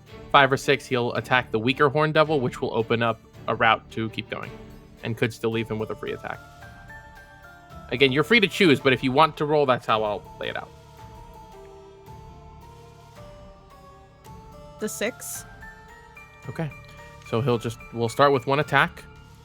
He will save the Divine Smite because he really knows he doesn't need it. It's incredibly weak. And he will make an attack against the Horn Devil to try to push through. Let's see, Rick. He gets a +9. Oh yeah, that's an easy hit. And then...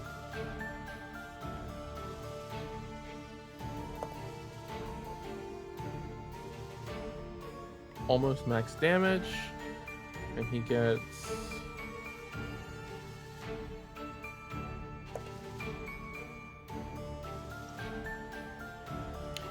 You know what? Yeah, he will, actually. How many does he have left? Right, yeah.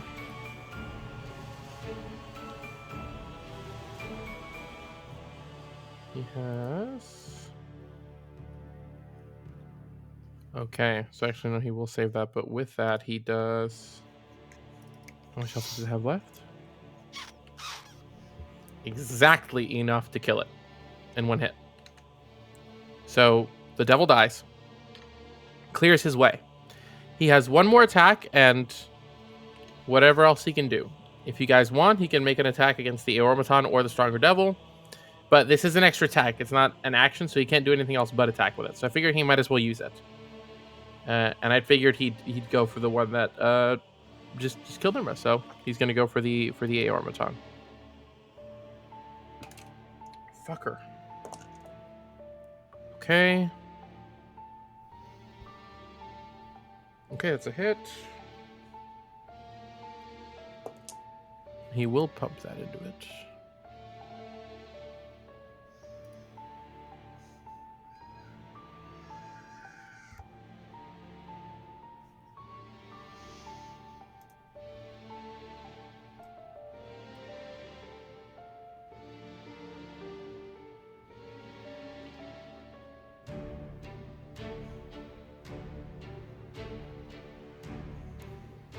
Roll a bunch of dice here.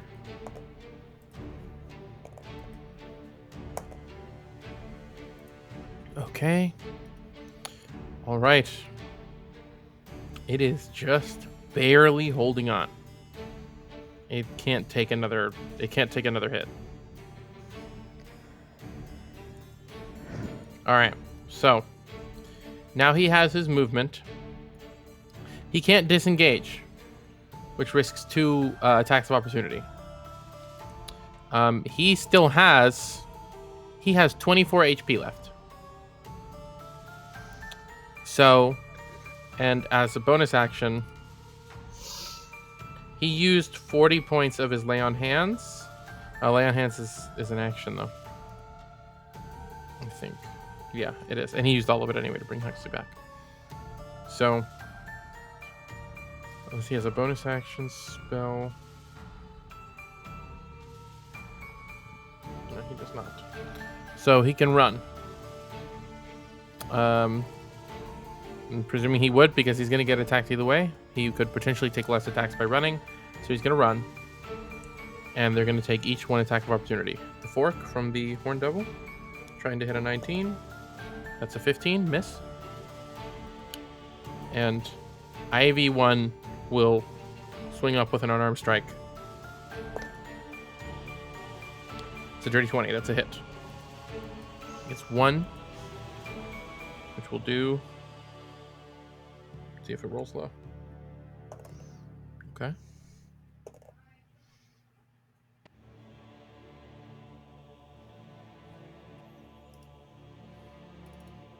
$16 reduced to 8. He's down to 16 HP. But he runs and he clears. He has 5, 10. Well, carrying Nimra is reduced movement. So he gets just to the threshold, essentially. He has 40, right?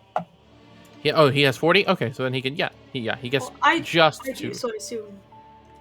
Does he actually? Because barbarians, you get +10 at some level. I just don't remember which level he's at. Oh yeah, his barbarian levels are much lower.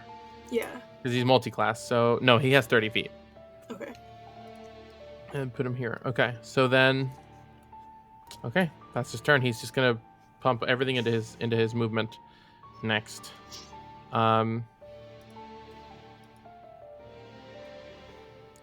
And as he runs, Ivan's going to use its last legendary action to take a shot at him as he runs with a shotgun, which is actually at this distance disadvantage. The shotgun is extremely short range.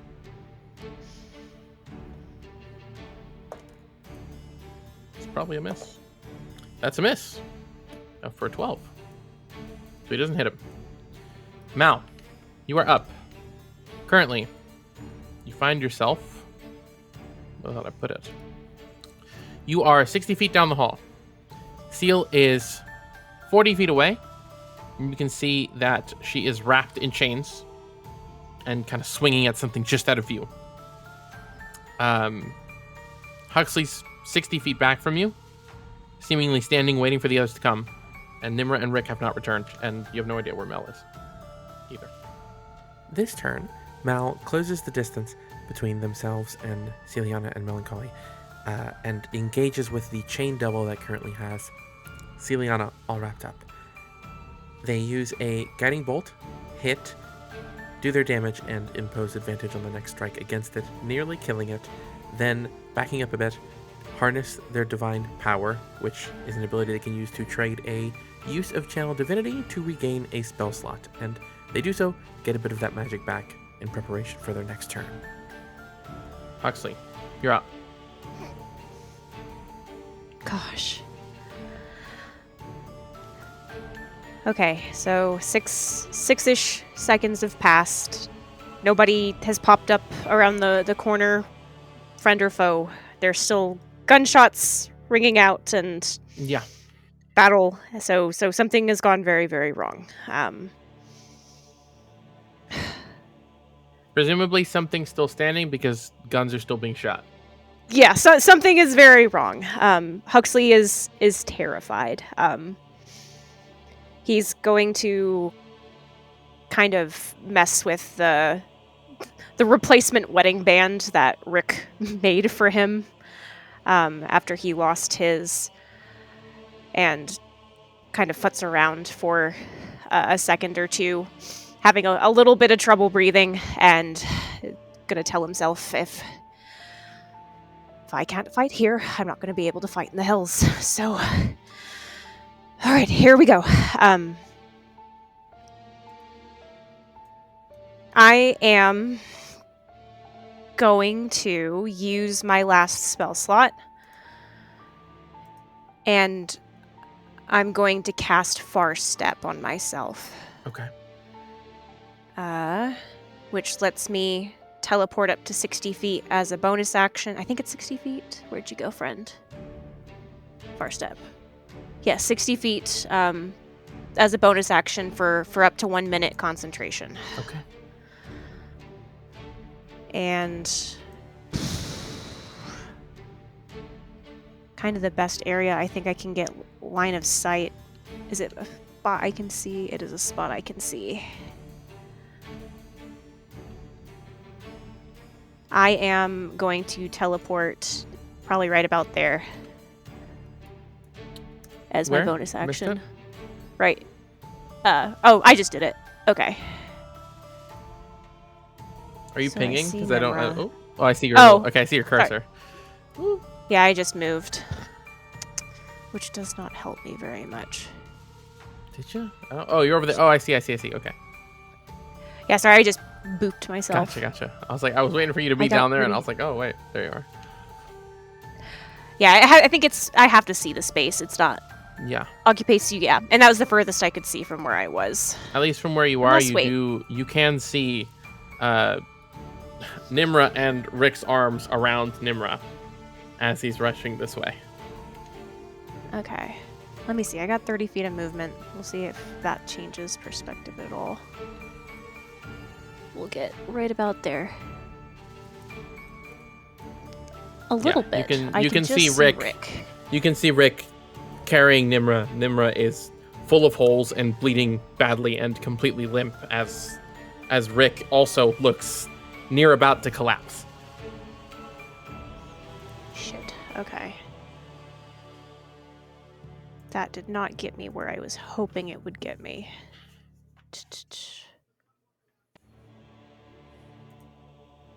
And I don't think I have.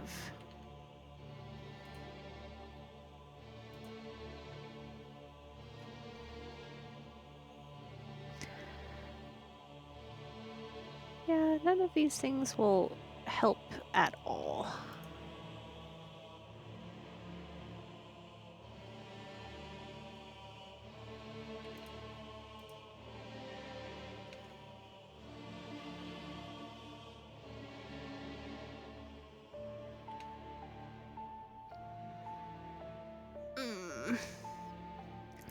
Ruby, you gotta show us the stat block after this. I'm so curious.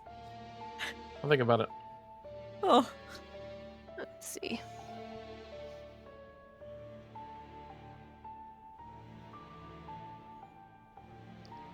A big reason it's been doing as much as it has is because I've been rolling incredibly well, to be entirely fair. Okay, so the order of operations here is, in terms of my allies, is Rick is going to have the chance to go again before it, right? But the Rick goes devils after. that are pursuing. Oh, he goes Rick after. goes before the Horn Devil will get to go, and they'll both get to go before he can go again. Okay. Ugh. Yeah, you have rolled incredibly well this session for the enemies, and most of us have rolled incredibly bad for ourselves. Okay, if I...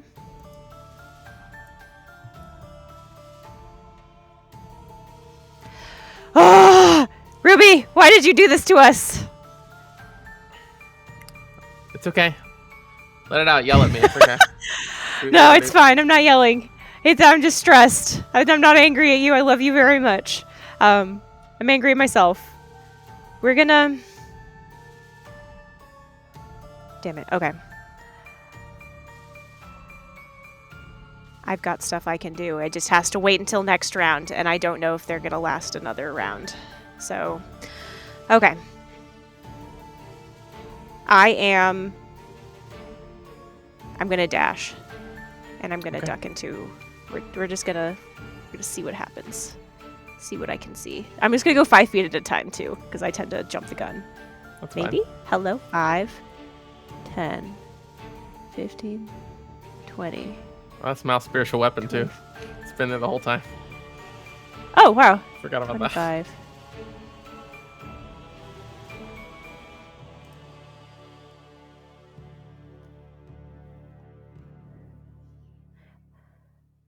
Oh, that's the thing. Okay. This is the... Rick's basically going to turn this corner and be going down there. That's where he's planning to go. Okay.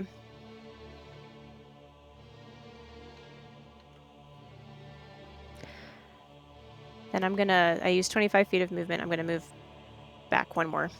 That'll be my turn. Okay. All Make right. sure he can see me, but the buddy can't. This, somebody roll me a D100, please. Anybody? One person. I've got my... Oh, you go ahead. I was like, I got mine out, but you can do yours. You do it. I'll tell you right now, you want to roll high.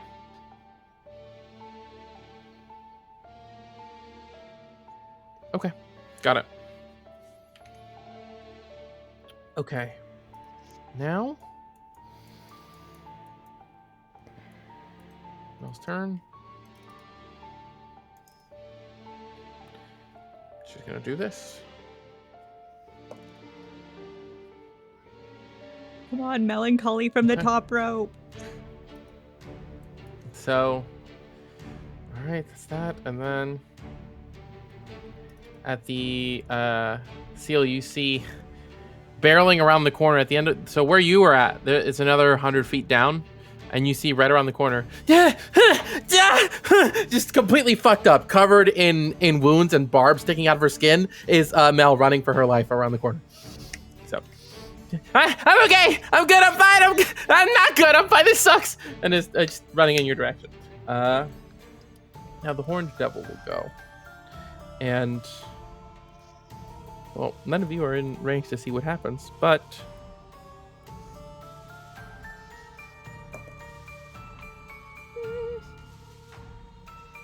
Actually, how far are you, Huxley? I don't know. Okay, so yeah, you would you'd actually hear from around the corner. Stop. The scrolls. Find them. And then the horned devil will move back and disappear through the threshold of this doorway. Was that a new voice, or was that the automaton? That was the automaton, like kind of okay. booming its voice out, like stopping it and sending it back. Okay. This one. Okay.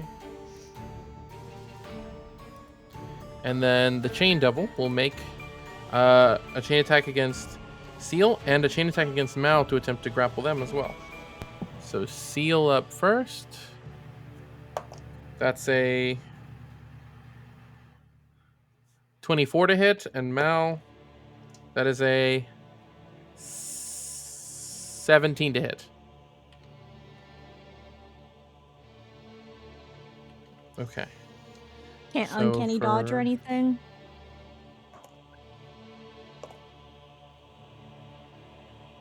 Uh, 11 reduced to 5 damage, Seal. And 7 damage to you, Mal, and you're grappled. So now you are both grappled, as it can hold both of you with its chains, but that's all. It can't hold anybody else. But it's got you both there. That is a... No, Seal's attack because of she's raging. Oh, well then half would be 3. So you take 3.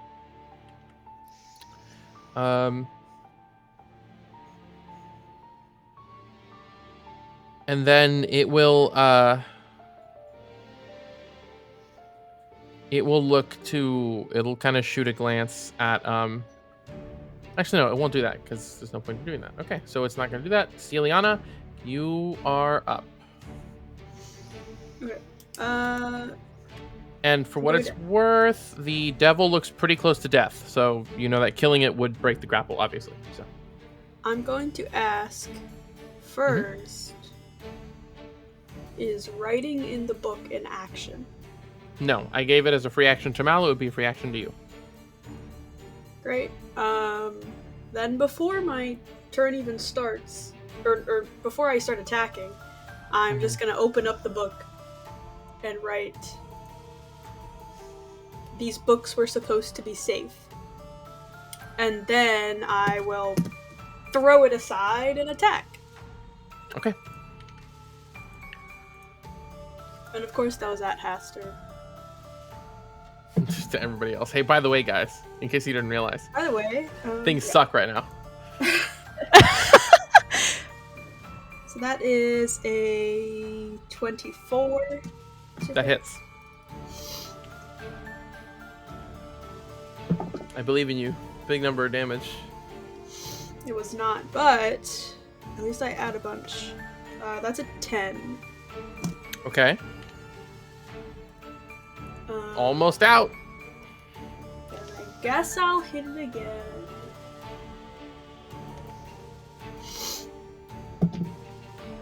Okay. That was good. That is...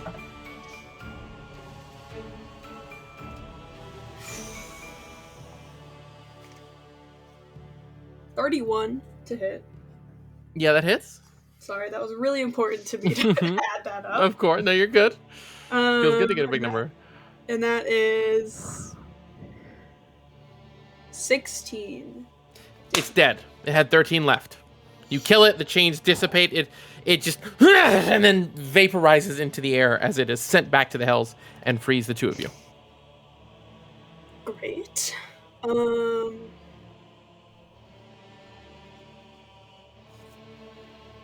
don't have much I could do bonus action wise, but I do have my movement.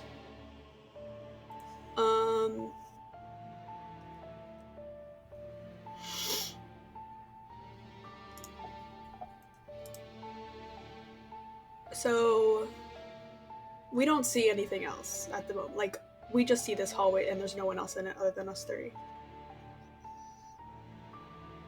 You're muted, sorry. Mel's also at the very end of the hallway you had turned into. She just came around the corners running towards you. Yeah, so it's us three. I guess...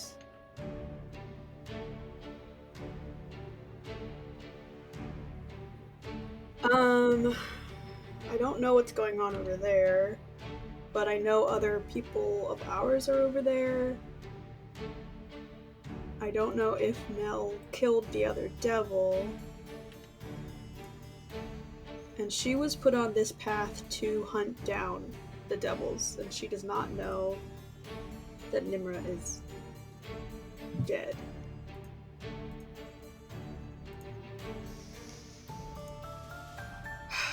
So...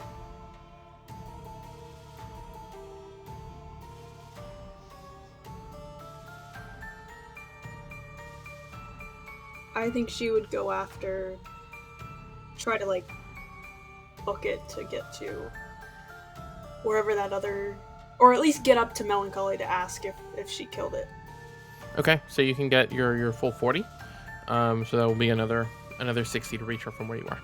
There's another 100 feet in her direction. Great. Okay. Next up.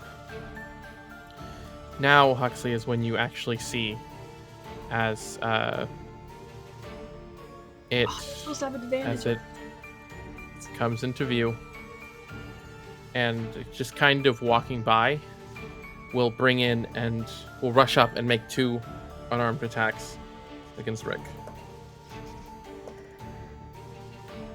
Okay. Say 22 and a 24. What Rick has left. I accounted for his... Rick is down. Okay. Relentless Rage. Oh, wait. Does he That have is the that? thing he has. Let me see. Yeah, where are your features and traits, bud? Rage? Yeah, I'm just checking on D&D Beyond right now. Yeah, that's what I'm doing. I don't think, no, he doesn't have it. Not that I can see. He does have this, though, Stone's Endurance. He will reduce that by 1d12 plus 4. The total was... He took 19. He has 16 left, so he wants to reduce it as much as possible. So he'll use a Stone's Endurance to reduce it to 12. He has 4 HP left. Okay. That was the first attack. The second one also hit. But he can only do that once. So, yeah, no, even with it, he goes down, regardless. That's down. That ends his... Wait. I do need to roll the second one because of his rage.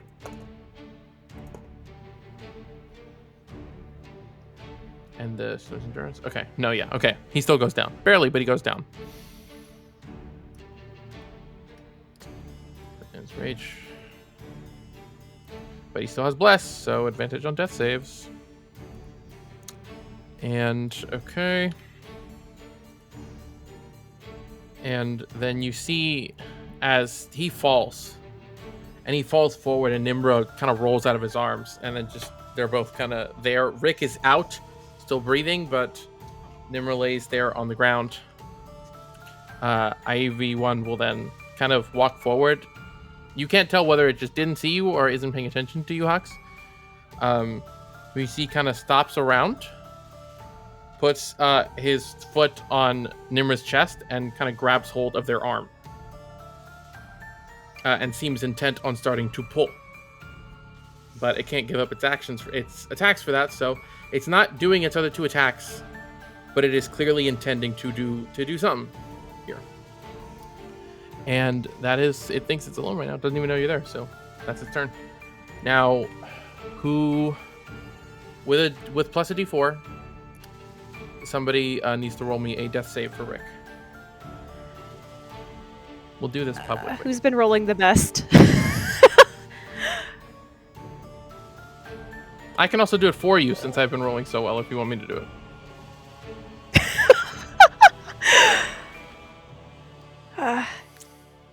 I could try. I'm just nervous. I think you've probably been rolling the best. Yeah.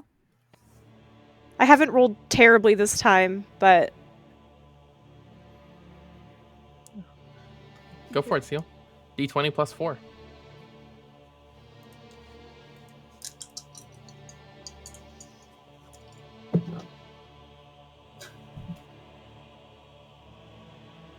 It's a 6. Okay. I was worried it was a 1 with that face, so at least it's not that. No. I just had rolled a 19 on that die previously, so it was just sad. Okay. 1. Mel, your turn. The devil has fallen. Melancholy is rushing towards you guys as Seal rushes towards her. Hux is back, or Hux disappeared. Hux poofed away. Back the way you came.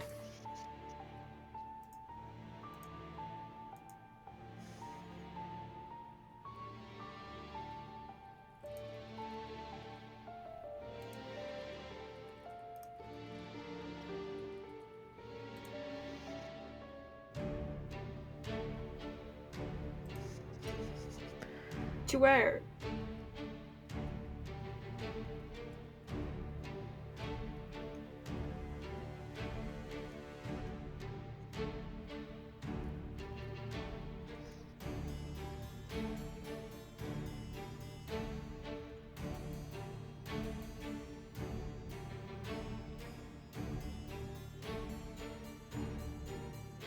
You are 90 feet. You can get right back, basically right back into the library if you use action, bonus action, and movement.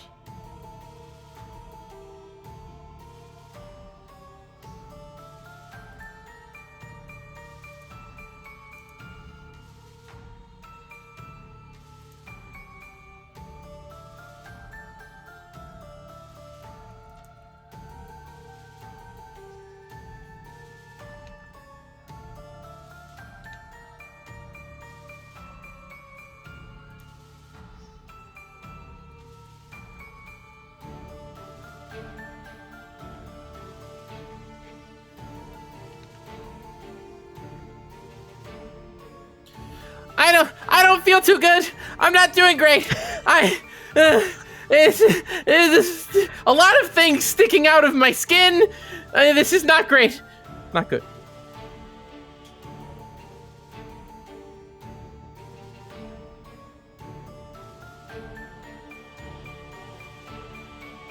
She's on the other end of the hall. It's another 100 feet from you. Basically on opposite ends, because she hasn't gone since she turned the corner. So Seal's halfway to her, but she's on the far side.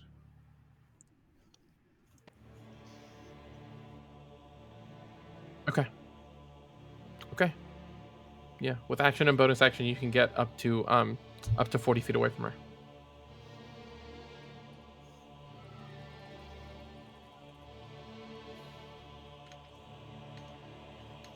Okay.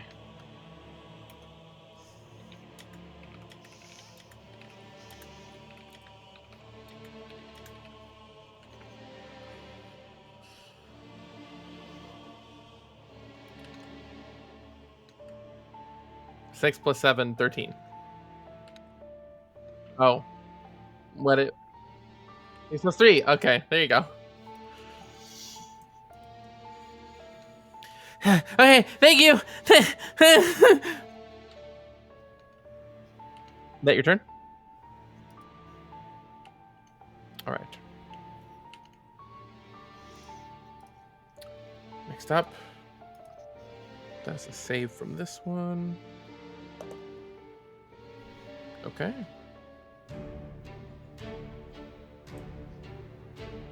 Okay. Huxley, your turn. Okay. This is either going to end with all of us dying or with something really cool happening. So we're going to do it. 5. Okay.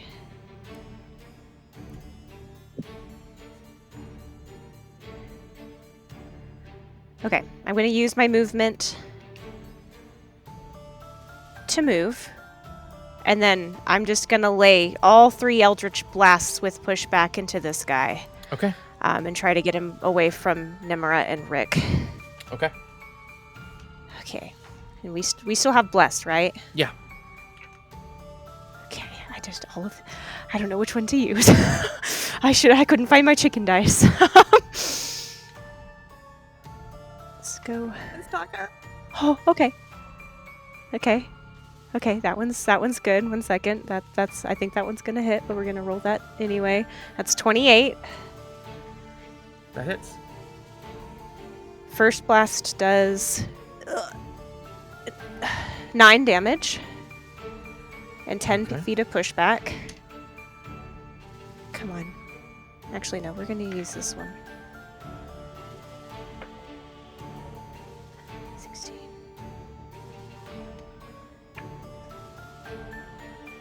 $19 for the second one. Just hits. Okay. Oh. Okay. That is 12 points of force damage and 10 feet of pushback. And then 16. Another 19. How do you want to do this?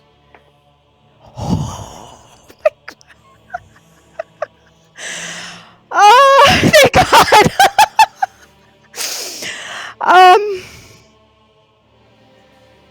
How do I don't. So I think he normally starts to burn a little white whenever his hellfire is particularly potent, and this isn't quite it because it's just a mixture of fear and rage. It's just sort of the base of his hair and whatnot, making him just look kind of aged and haggard at this point.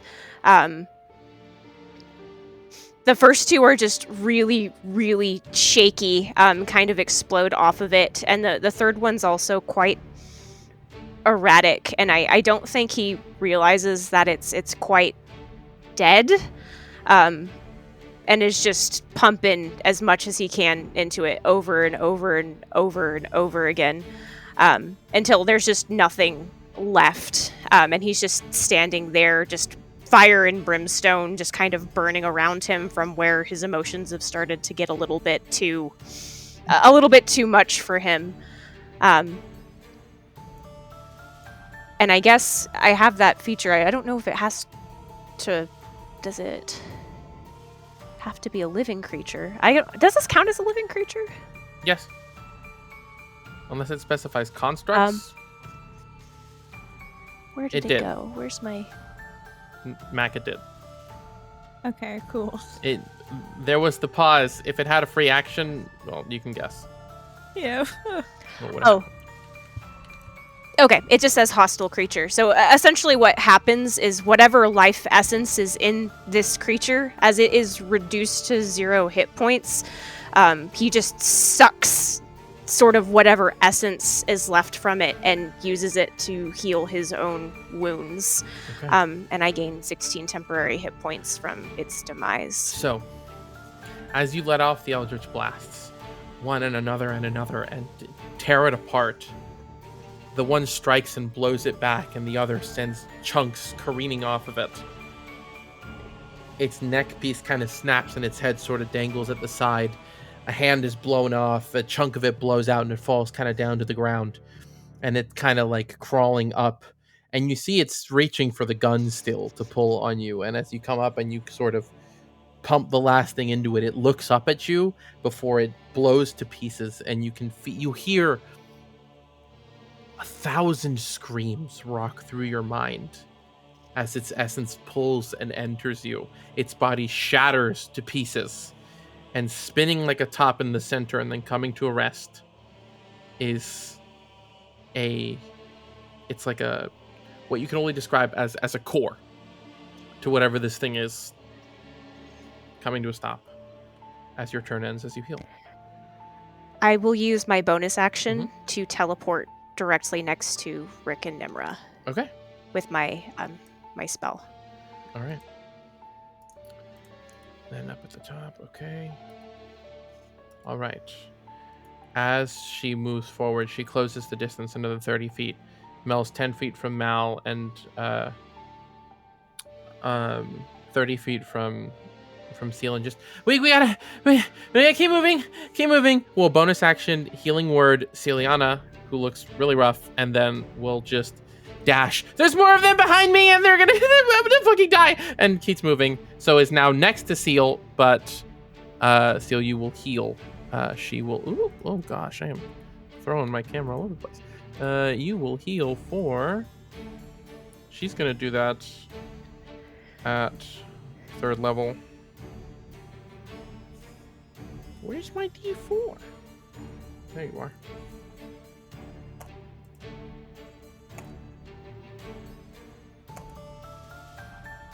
Almost maximum that I could do. 16 HP. Back to you. And that's all she can do this turn. As from round the corner, 2 massive wings, as the Horn Devil chasing after her now comes into view. You had to use its full movement and action to keep up because it had come from further away, but it is now around the corner, pitchfork drawn, and still looking mostly intact. But that's all it can do. And then following in, oh wait, no, that's not that one, that's this one. Okay. So then, all right, Seal, your turn. The fuck was that? I pressed the. That was its death. I pressed the dead marker on the. What the? That was cool. Is that because it's a construct? Whoa! I don't know. Dear God, I was zooming in. I was like, is it really dead? And oh my God. I think a long time ago, I installed a module on Foundry that automatically applied lots of sound effects and spell effects to random things. I didn't know that if a sheet... I gotta test it. I'll make a random sheet, mark it as a construct, and press dead and see if it does that again. That's crazy! That scared the shit out of me! For the audience, because you probably won't hear it. I pressed the dead marker in our VTT to mark the robot as dead, and a large crashing metal sound, explosion sound, played really loudly. It scared the shit out of me. Woo, it sounded like a Pokemon cry. Yeah, it kind of did, like a Pokemon. That's crazy. Oh my gosh. Okay, that's sorry. kind of what we needed. Some levity, you know? Yes. Wow. Okay, Seal, you're up. All right. Horn Devil is 60 feet from you. Mel's right next to you. Mal is 20 feet from you. Okay. 60 feet. I have 40 feet of movement, and I have one more blessing I can use.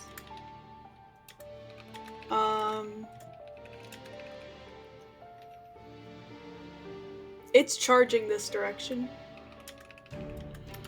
It seems to be, yes.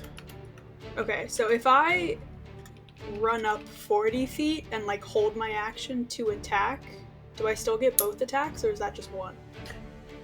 Yeah. If it triggers the attack, you'll get both, yes.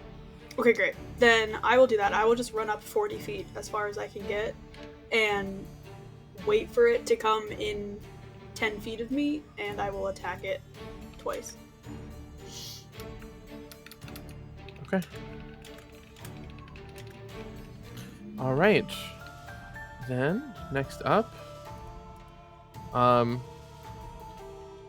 need another death save for Rick. someone else, please. Yeah. Does anybody else want to? You know what? I'll go for it. I gotcha. Let me. With bless, I think still. Yes. Yeah. Okay, we'll do this one. Come on. That's a 13 without Okay. bless. Okay. So That's it's a still good. success. All right. Then, continuing on. Mal, it's your turn.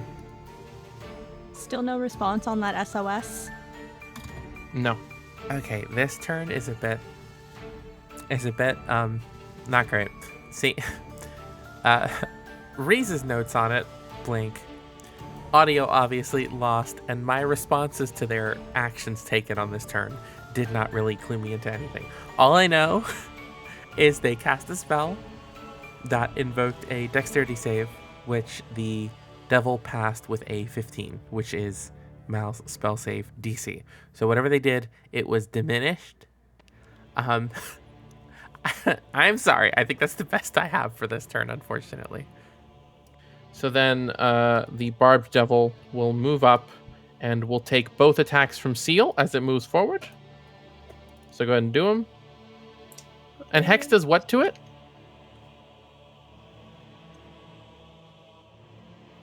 You get to choose a sword to sap.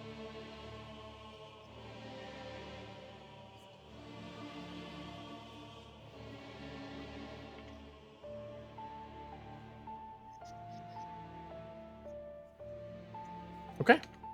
The only thing is, Do you that want Hex doesn't to- give you disadvantage on saves, which is only Okay, for I the was about to subs. say. I was going to say I would have let you do it before and let it do that again, but okay, fair. Okay, yeah. So there you go. Noted. Go ahead, Seal. Do your attacks. All right.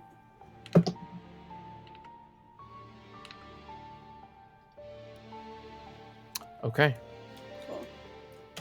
That is a 28 to hit. That hits. That is 16 slashing. Okay. And that is 26 to hit. That hits. And that is 14 slashing. Okay. It's looking pretty hurt already. Now that that's been resolved, it's going to go ahead and take its attacks. It's going to have moved its full movement right up to here, but it's going to swing at you as it runs past with its multi-attack Seal. So it's going to be 1 tail, 2 claw attacks. So tail first. That is a 16. Nope. And then 2 claws. That is worse. And a natural 1, so it doesn't hit a single hit. Great. Huxley, you're up. I am going to reach into my bag, take out a healing potion, and is Nimra not moving at all? Just absolutely nothing? You can make a medicine check. Is that an action? No, I'll give it to you.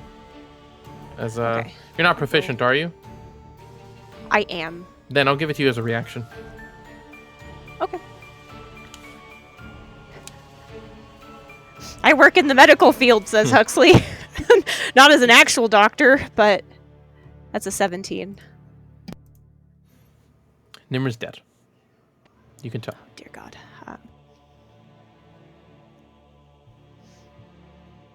He's gonna pop it open and shove it down Rick's throat then. I think Okay. it's just a baby healing potion. Okay. Go ahead and roll the... 2d4 plus 2.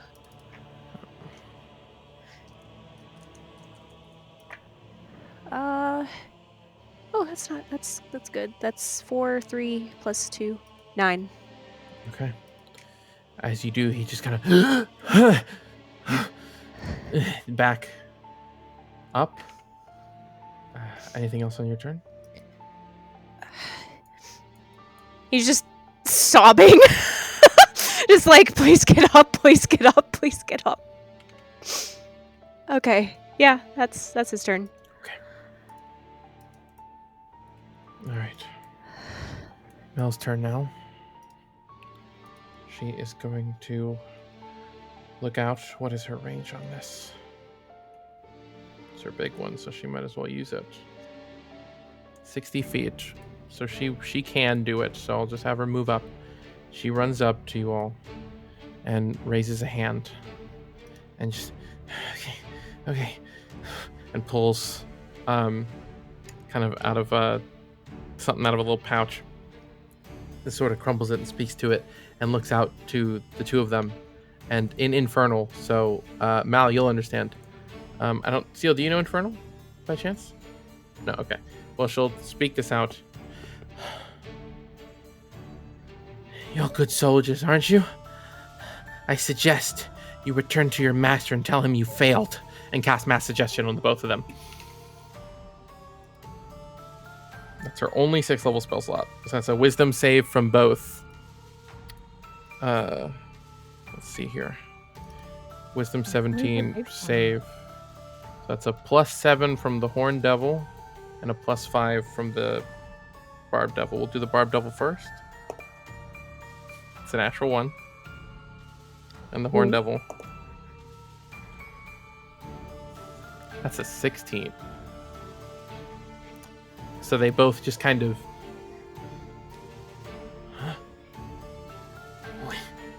We couldn't find... and will kind of seemingly be charmed, be affected by this. And then on the Horned Devil's turn, it will prepare and summon the other one over and start. And since they both go back to back, I'll play them back to back. Or they don't technically, but I mean, that's fine. He'll just approach then. He'll come up.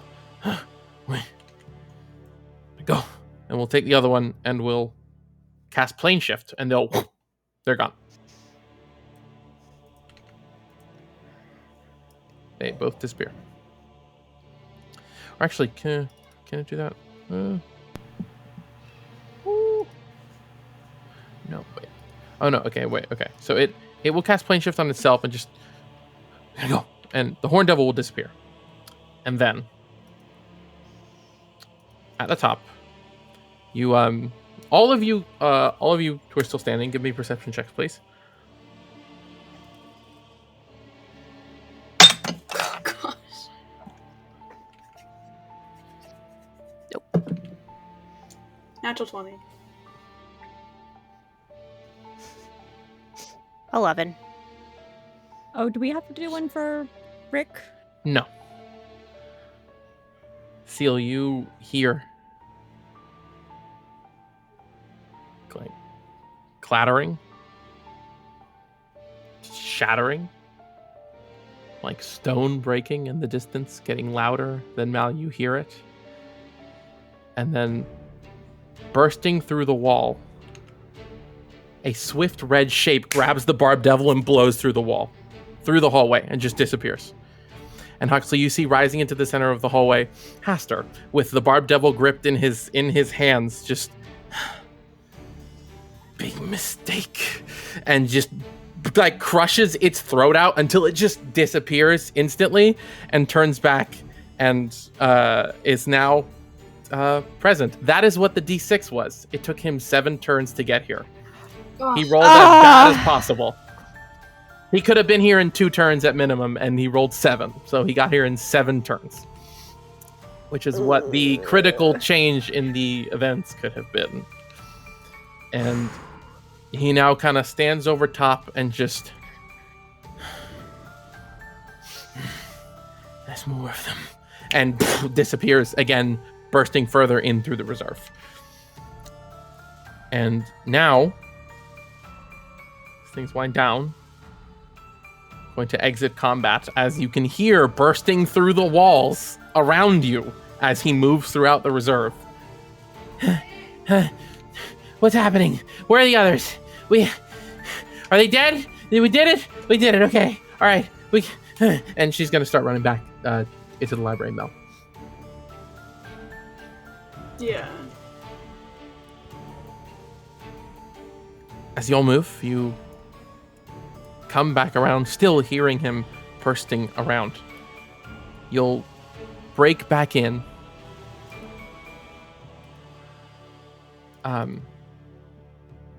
Back into the main library, into the main archive. And as you do, you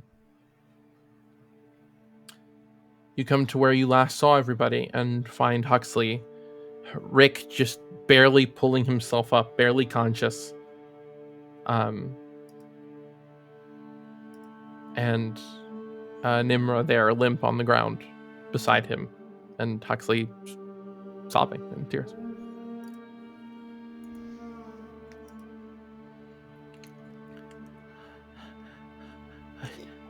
What happened? Huxley, what happened?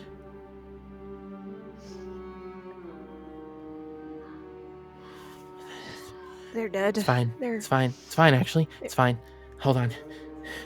You need something?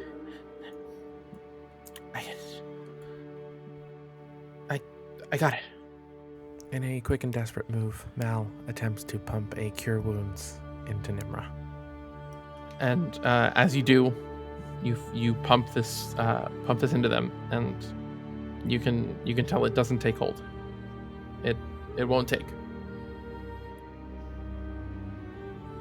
And Mel kind of comes over beside you, just, oh, it's okay, it's not.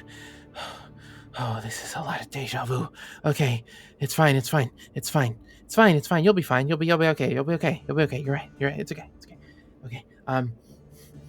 Hold on. And kind of lifts up their head and sort of sets it here. Hold on. And sort of sets it in Mal's lap and pulls her bag around, and starts kind of digging through it and pulling something out.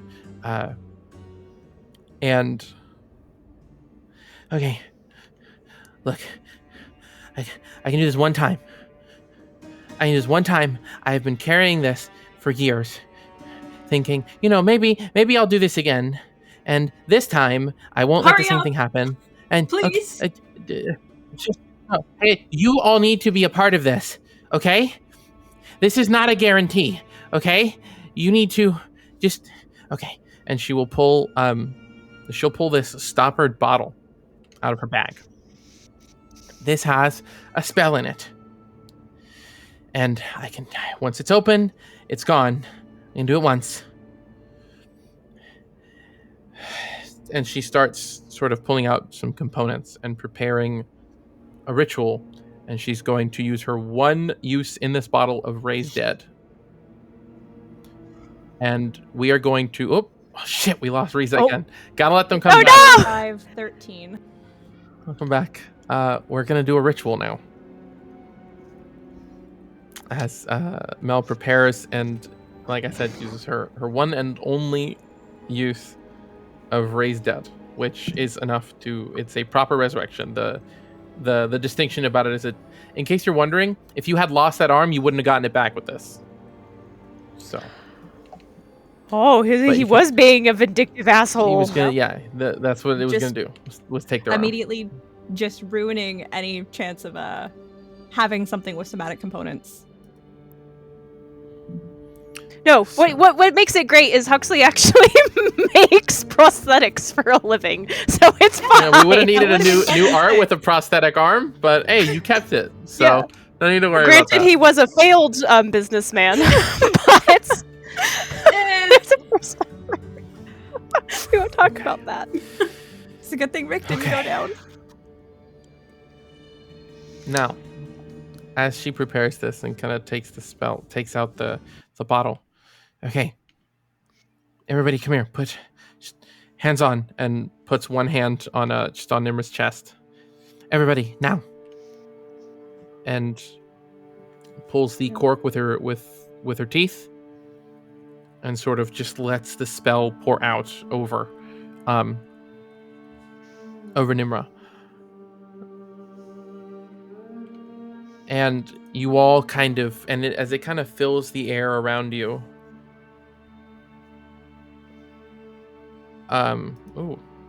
It's at Riza. It says yours is just not recording. There's 2 recordings, 2 different versions. I see. Oh, there is? If you Is there scroll another all the one? way down. Got it. Okay. Just making sure we don't lose someone at a critical moment here. Okay, all right, got it. This is going to be a pain in the ass to edit, but that's okay. Okay. I love when this causes me problems. I didn't get the time that Risa got back in. It was about a minute, though. Okay. As a fog kind of pours from this bottle and kind of surrounds you, and your surroundings almost fade away into darkness, and you can see, filling the air above your heads and all around you, are golden threads in every which direction, and one that tethers Nimra, which is essentially currently loose, dulled, and sort of drifting and slowly pulling from where their body sits in front of you. I don't know them very well. I can focus this. You need to just hands in. Do what you can. Do what you can. I'm gonna try to. I only barely know how to use this, but I'm gonna try to call their soul back. And I need your help. How this is gonna work? Each of you is going to have the opportunity to contribute to this ritual in some way. Depending on what you do to contribute, you will make a roll, a check of some kind.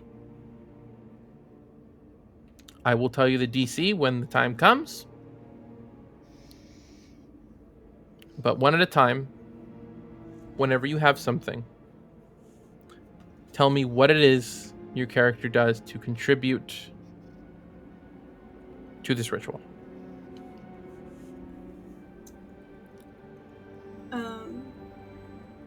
Celiana is clutching her Periapt.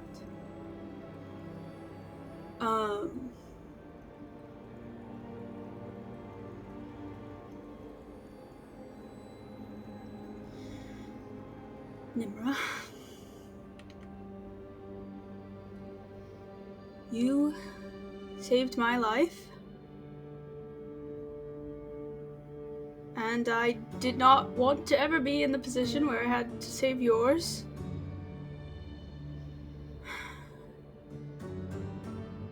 And this wouldn't really help you now, but it's all I have. And she's going to take it off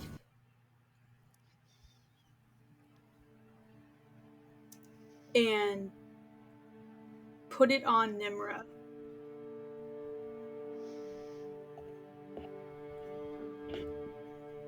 I don't know if this will help. I don't know what it will do to me. But it's yours. And you deserve it. And we need you back because you are the smart one and I don't know anything and I am relying on you and I really need you to come back. Please.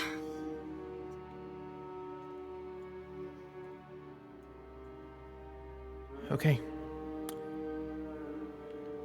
I'm going to have you, Seal, you're going to go ahead and make me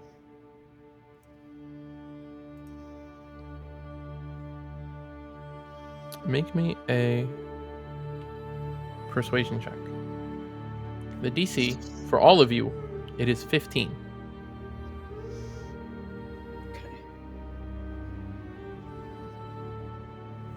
And in your case, I'm going to grant you advantage on this. This is what first brought you guys together, and it's fitting. A life for a life. So I'll give you advantage on this as well. Okay.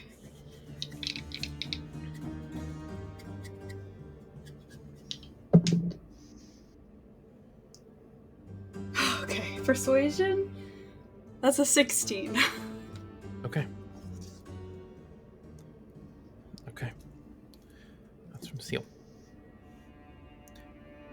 And as you kind of set the parry up down, you see it in place on Nimra's chest, the same place it sits on you where you wear it. It glows as you set it into place, and the strand that's drifting away just kind of sort of slows down, sort of stops.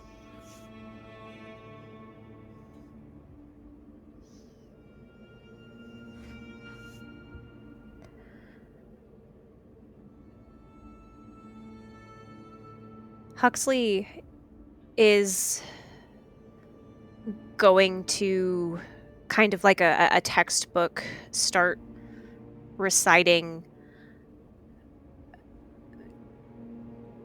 just absolute like Hell's 101.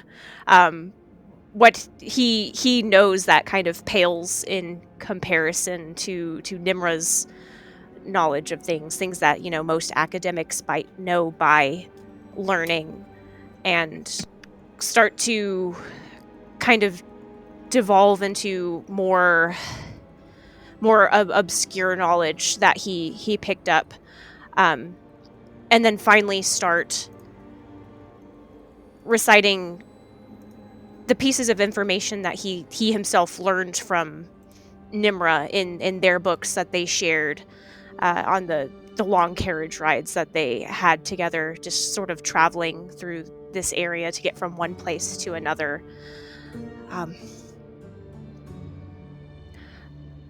I'm sure there's a lot more, but I can't remember, and there's going to be a lot more because this is your field. You chose this field because you're going to be the first. That's what you said, that this is, no one else has done it, and you're going to be well known and respected, and this is information that we have to get, that you want to get, and you can't forget. You have to be here to get it, because I'm not a scholar at the end of the day. I'm just some nerd that can memorize information when it's pertinent to him. So you have to be the one to go into the hells, and I know we know these risks, but there's so much that you have to learn, and so much that you can teach others, and so much knowledge that has to be recorded. It has to be you, because you are a researcher, and this is a risk that comes with it. And I promise I'm going to do better to keep an eye on you next time. Give me a history check. Honestly, Huxley. Okay, we will do that. Sorry, I didn't mean to cut you off. I was gonna say, I feel like it would be funny to throw in just incorrectly citing information as well, to see if that could goad them into coming back. But that's a little goofy. Just so they have to correct you. Yeah. Actually. That is literally about what I was going to say. I am going to use my Dark One's luck as well, because this is an ability check, because I rolled just a 6. I need to roll a 9 not, on but that. I'll allow it. We'll see. No, that's a 1. That's just a 7 from me. Okay.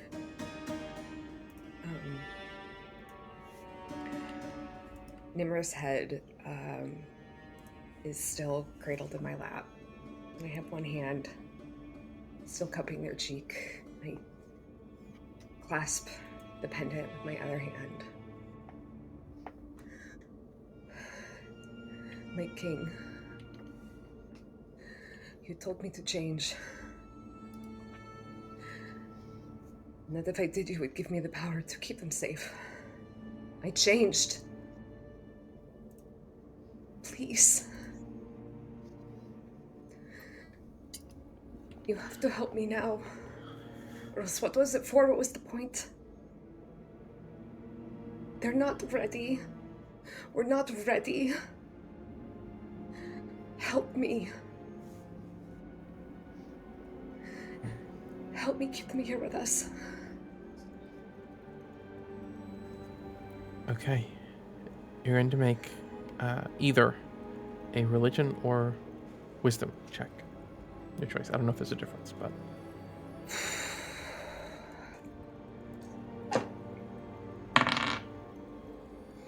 18. Okay. And now the final step. With Seal's success and Mal's success, that reduces the DC by 3 each.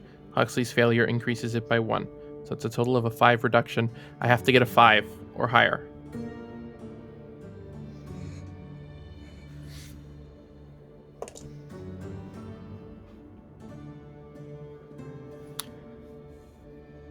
So as Mal, as you speak this, and a small moth kind of lands on the back of your hand, present in this space where it wasn't before.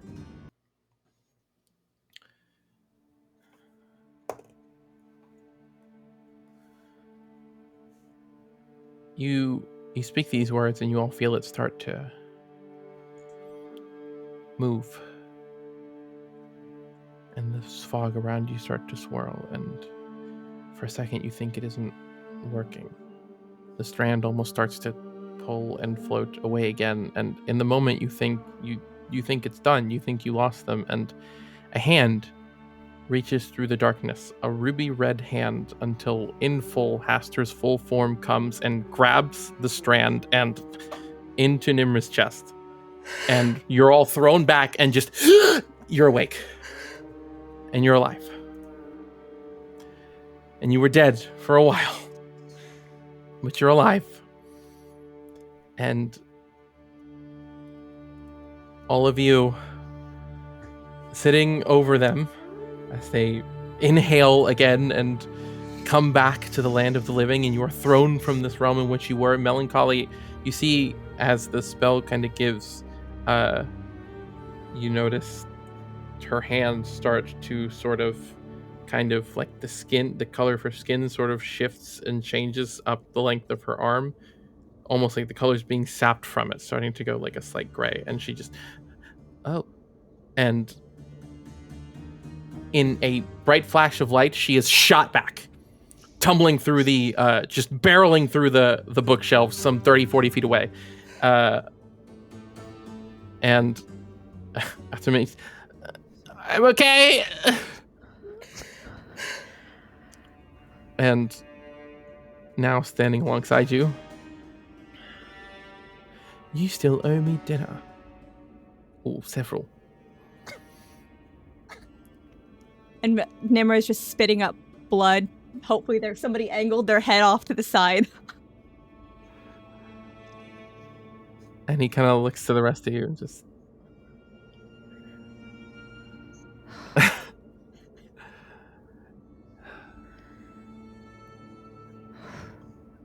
That was close.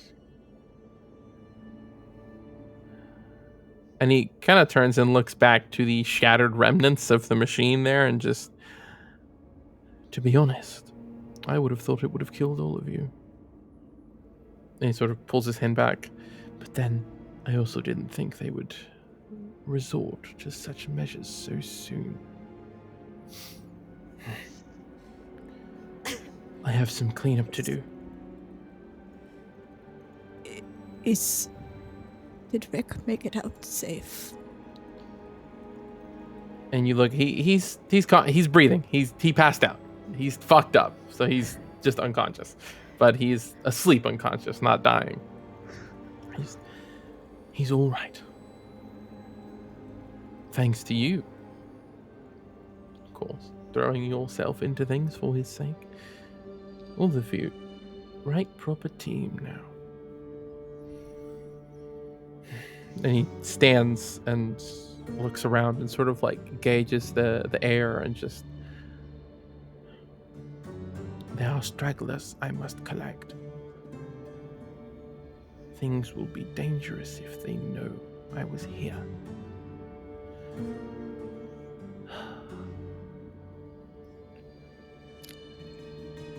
We'll talk soon. And he sort of backs up and plane shifts. Summoning his portal, stepping through, disappearing.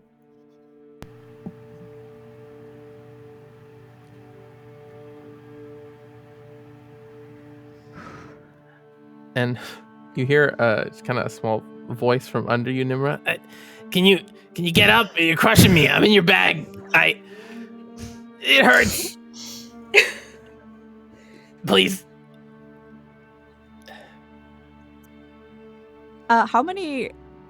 What did that revive Nimra at? Actually, let me see if it gives you health, because they might very well just have like 1 HP and still just littered with holes.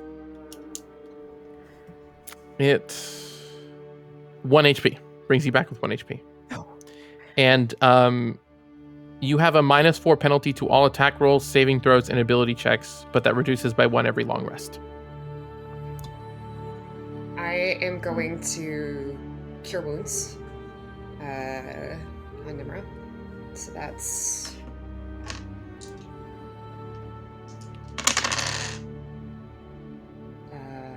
14 plus 3 is 17. Plus 3 is, so you get 20 hit points back. Brings them back up almost a third. Can you stand? Do you need help?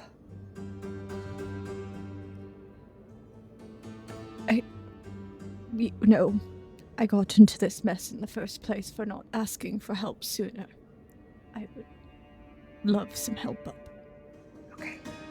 And I will scoop them around under the arms and carefully help them up to their feet.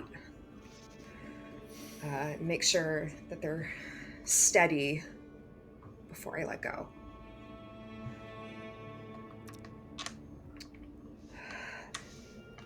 Celiana is just, like, glaring at Nimra. And, like, you can see blood is starting to come out of her eyes. And she's just holding back tears, but also incredibly angry. She's holding herself back to not, like, do anything too much because you did just come back to life. Yeah, she's just... Why would you do that? I can't protect you whenever you shut me away to the other side of the building.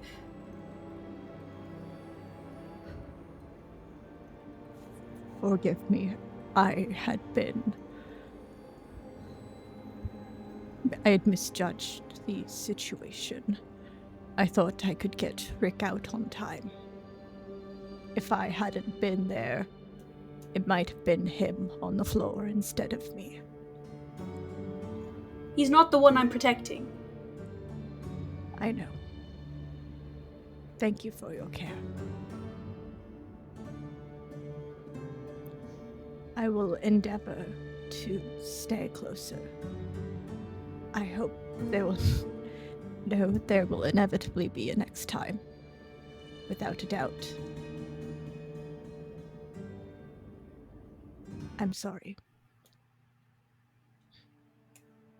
And then Nimra, finally, I think it might have actually taken them this long to notice the periaptive health on their chest.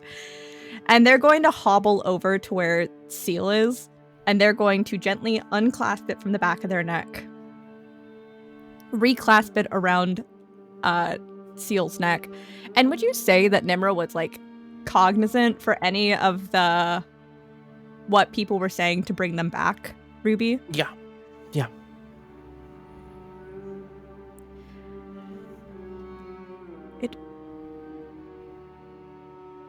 It warms my heart that you remember this so fondly.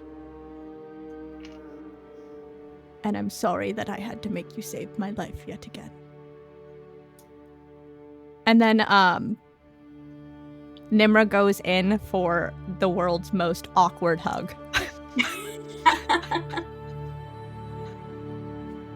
She will take it. They're like trying to like they're not like very the grip is not very tight. They're like gently patting your back, like as if you were like a scared animal.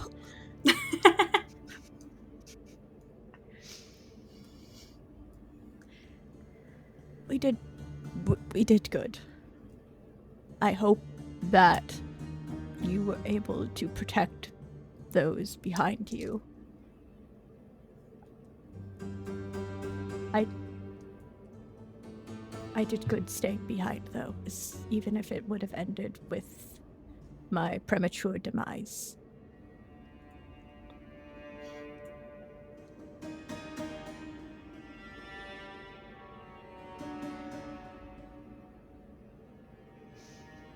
I am gonna go and check on Mel. Okay. Is Mel? Oh yeah, even upright? Yeah, she's like fucking. So I forgot. So the wards, effectively what you would have seen was her ping-ponging between the shells because the wards won't let her crash into or through them. So she went like, because if you remember the shape, right, it was one flat one and several facing this way. So she went bing, bing, bing, bing, bing, bing, like between them and ended up in between one of the ones in the middle. And you can go over and sort of check and just like, I'm over here, kind of dizzy. And I'm gonna kneel down and use my very last spell slot to cure wounds. And when you find her, she does not look the same. She is she's totally gray instead of pink. Her hair is totally white instead of black, and her eyes are now black instead of white. And she's kind of huge. She's like swole now. And the collar, the like choker around her neck is gone. It's like just missing. But like she's bigger to the point that none of her clothes fit now. She's like, like, hey, what? Did I break something? Is my nose fucked up? Oh no, my beautiful nose. My button nose. No, is it okay? Your nose is fine. Oh, sweet. You look, and I reach down and I clasp her hand, and she can take 8 points of healing. Oh, that's nice. Thank you. The inverted hair and eyes is a nice touch. Huh? What? It's too short. I can't. What do you mean? What does that mean? Is my hair like upside down? I reach into my pouch and I pull out a little hand mirror that I would use for like flashing signals, and I hold it up so she can see herself. Oh. She's like looking for the collar. And she's, oh, I forgot about that part. Yeah. I guess I'm gray now. So that's cool. Yeah, this is I don't know what this is actually. I have no idea what happened. This is weird. No idea? No. Not something you have in your back pocket? Okay. No, totally not. Are you good to stand up? We can... Oh yeah, I can. Hold on. And she just kind of like moves you just a bit, and then just with no effort, just back up onto her, like into a squat, and then up onto her feet, and just I almost forgot what it was like to be like physically fit. That's cool. I mean, whoa, that's new. And then she starts to walk away from you quickly, and back to the others, and just you all also see that she's also taller now. She's like she went from 5'5" to like close to like just about 6 feet. So Huxley's now the shortest again. Oh damn it! Damn it! And Good. she comes back around. She just kind of like she sees it works. She like pats the Huxley on the back. You okay, little guy? Huxley's like moderately shell shocked, I think, to the point where he watched the interaction between Nimra and Seal kind of like it was in slow motion and hasn't quite registered that Mal has left yet. Is like in the process of fumbling through his bag to get his inhaler out. I got you. And finally make it worse slightly. He's just like, oh, thank you. Yeah, just inhale. Just don't worry about it. Just, I know I'm so hot now. Don't worry about it. Just in. Yep. Okay. All right. Cool. You were, but I'm gonna go take that fucking thing apart. Yeah. Just pats her on the face. Yeah, go for it. Stands up and just starts to take just tools out of his bag, just unfurling things. He's just leaving a trail of just chaos where he goes until he's by the automaton, and like its core, and just he's going, unless somebody stops him, he's going to just start taking this thing apart bit by bit. He doesn't care if it was sentient at one point or not. He Frankensteining it. Yeah, and as you do, Huck starts tearing into this thing and pulling it apart and strewing it. It already was in a bunch of pieces. It's going to be in even more pieces. Mel looks to the others and just kind of takes like Nimra's hand, sort of like supporting them a little bit, and just like, good to have you back. In the future, don't do that, because I can't do that again. And you see, as she says this, and she does, like, parts of her physical form almost start to like fritz out, and like not her physically, but almost like there is a black shadow form of herself sort of like bugging out of her, like almost like it's trying to pull itself out of her, and then just jump back in. And she's one time thing. I didn't want to do that, so this means you got to respect me now, because this came at great personal cost.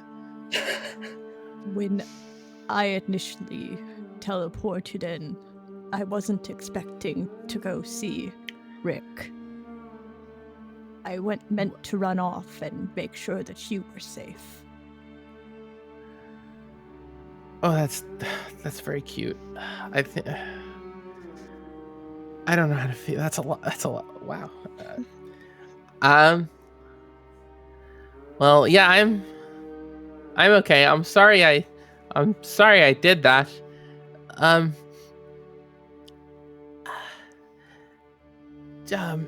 like you could, it's getting worse. The sort of like around her. Sit down. No, it's fine. I just. Please, it would make everyone feel better. I'm okay. I'm fine, really. I'm good. I'm like, solid core. I'm fine.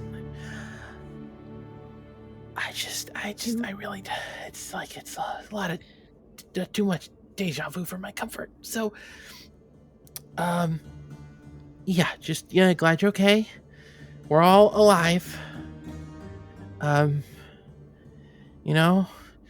Daddy came to check in on us. All good. That's a relief.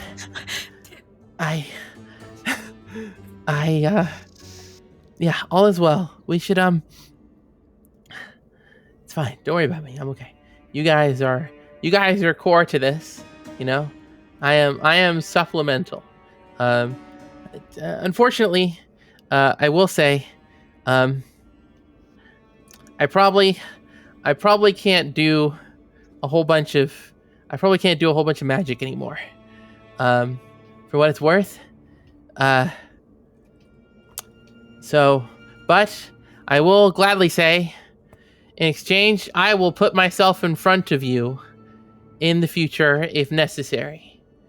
And I'll actually, calm down. There'll be two of me, and she'll just, and a shadow form of herself will just boop right next to her. And she's, okay, Fritzy, it's been a while. What's up? And she just kind of like grabs his hand. They just like headbutt each other, like boom, like they're like high fiving. And she just, oh man, it's been a while. I'm good though. I'm fine. I'm a tough cookie. I'm good. What? Hey, is happening? I feel like you need to explain some things later, but yeah, probably. I don't know what's going on actually. It's all new to me. Can I insight check? She's lying. She's not telling the truth. and just yeah, we can talk about it. Probably just need to take a second and just see who the fuck is still alive in here, and just we can cover that later. Sure, we'll talk. We can more. What the fuck is up with that? We can do that. I can do that. I can do a couple rounds. We'll be fine. Oh yeah, it's all good. It's all good. Don't worry about it. Yeah. Okay. Okay. I don't like you being out so long. Come on, and just back into her, and just okay. Always weird. Hi. Yeah, really weird. Yeah. Sorry.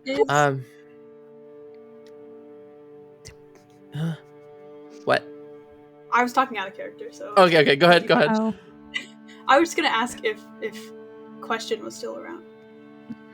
So, She went to hide, right? Yeah. Once it's been quiet, like in here for long enough, it's like you hear a as the door open and just. Is it okay? Are they? Is it safe? There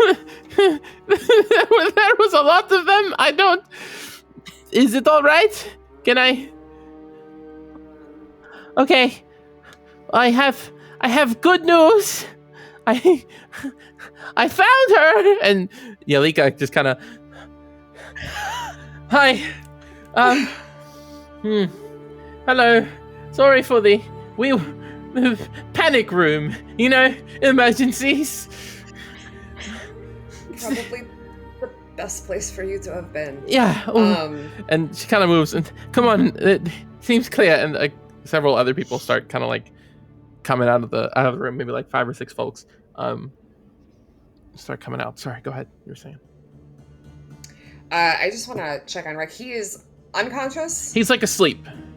He's just so worn out. Like he just kind of like while we were there, he just couldn't keep him. So he just like nodded off basically. But you can wake him. He won't like not wake up. He's wakeable. Okay. If he is like fine, I don't have any spell slots left, but I did have a potion just in case. I'm gonna let him snooze for a little bit. Yeah. If we're not, I'll wake him up when it's time to get the fuck out of here. Yeah. Nimra is gonna walk over or let go of Seal because I assume they've been hugging this whole time. The longest, most awkward hug ever. And they're going to let go, hobble over to the High Curator's body, and they're going to just try to take a look at it, investigate it, see if anything was left. Anything at all. Yeah, you can make an investigation check. That could have been great. That is a total of a 13. Yeah. Oh wait, I get a -4 to abilities, right? That's right. So 9. As you start going through his person, he doesn't have much on him. I saw the left into your arms. That's crazy. Nimra was not trying to like loot him, by the way. More trying to see if they could find like any signs of like any other like something a devil left behind, so on and so forth, or looking at the wounds. Okay. Yeah. I should make that very clear for the audience. He's got a number of quite severe wounds. His component pouch is mostly empty. He was slinging spells for sure. It's safe to assume that plenty of the dead devils in the hallways you were in were a result of him.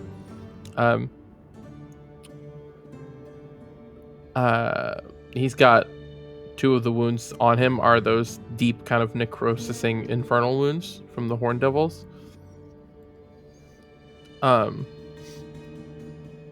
And he's clutching in one hand. He has a sending stone.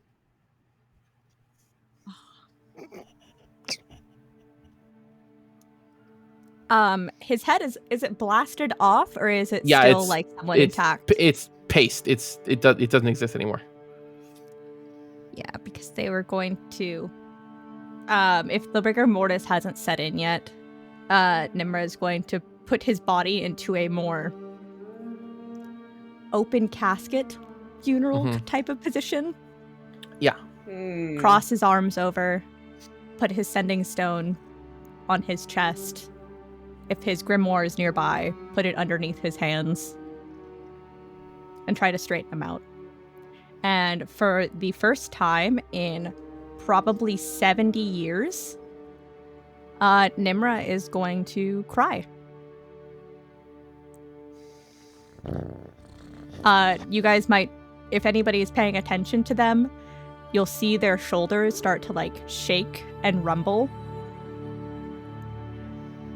And you just hear very quiet sobbing, uncontained. You guys don't get to hear it, but they're thinking to themselves, or they might even be speaking in Vidalcan just so that nobody understands them. Because nobody in this party speaks it, other than Nimra. Yeah, as you settle in over top him, and the others kind of gather, take a breath, and the remaining folks of the reserve kind of come peeking out of the panic room, and some time passes. You just take a moment to catch a breather and wait to hear back from the others. And as some of them kind of go out, they say, "Oh, we should take a look here. We're going to see who's left," and they go gather around. Within the next maybe hour, we can take a short rest next time if it's relevant. We don't need to bother with it now, but just to kind of end us out, they kind of gather around, and there's in total about 15 people left. Some are unaccounted for, as in their bodies weren't found.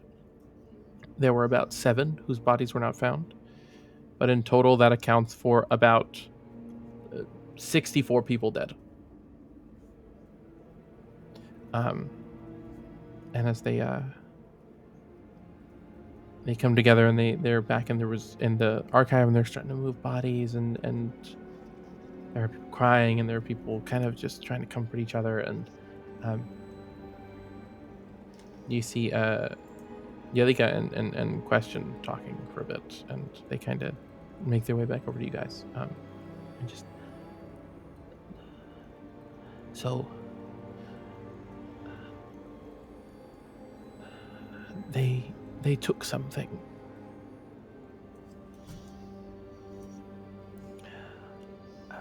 Which is, well, it's concerning. I don't know why yet. And the High Curator gone, and as far as I can tell, everyone else here who might have read them or tried, being dead or missing. We don't know what they want with them. But it seems it was quite targeted. The scrolls are missing. The Sterile scrolls, which were kept in the furthest reaches of the restricted section of the archive. Safe to assume that has something to do with something. And at this point, Scoot would have left Nimra to be in peace for a moment, sort of like skulk around, and one of you will probably feel like a little spider on your shoulder, probably Huxley, and just, hey, that's not good. We need to do something about that, probably quickly. And that's what we're going to call the session for tonight. Oh my goodness. Oh my god. Thank you everyone so much for joining us. We're okay, nobody died. Fully. Permanently. Well, permanently. You know, there's just 64. Except for 64 people. Nobody important died. Yeah. Oh, just the High Curator. Permanently. Oh, yeah. Yeah. At this point, I'm like, who's the most senior ranking members of the Solomon? Everybody's just doing nose goes at this point. We will see exactly the ramifications of our successes and our failures the next time we come back. Thank you. Okay. Thanks. Okay. Like and subscribe. There you go. Yeah. Engagement. Thanks for watching, guys. Like and subscribe if you cried over Nimra.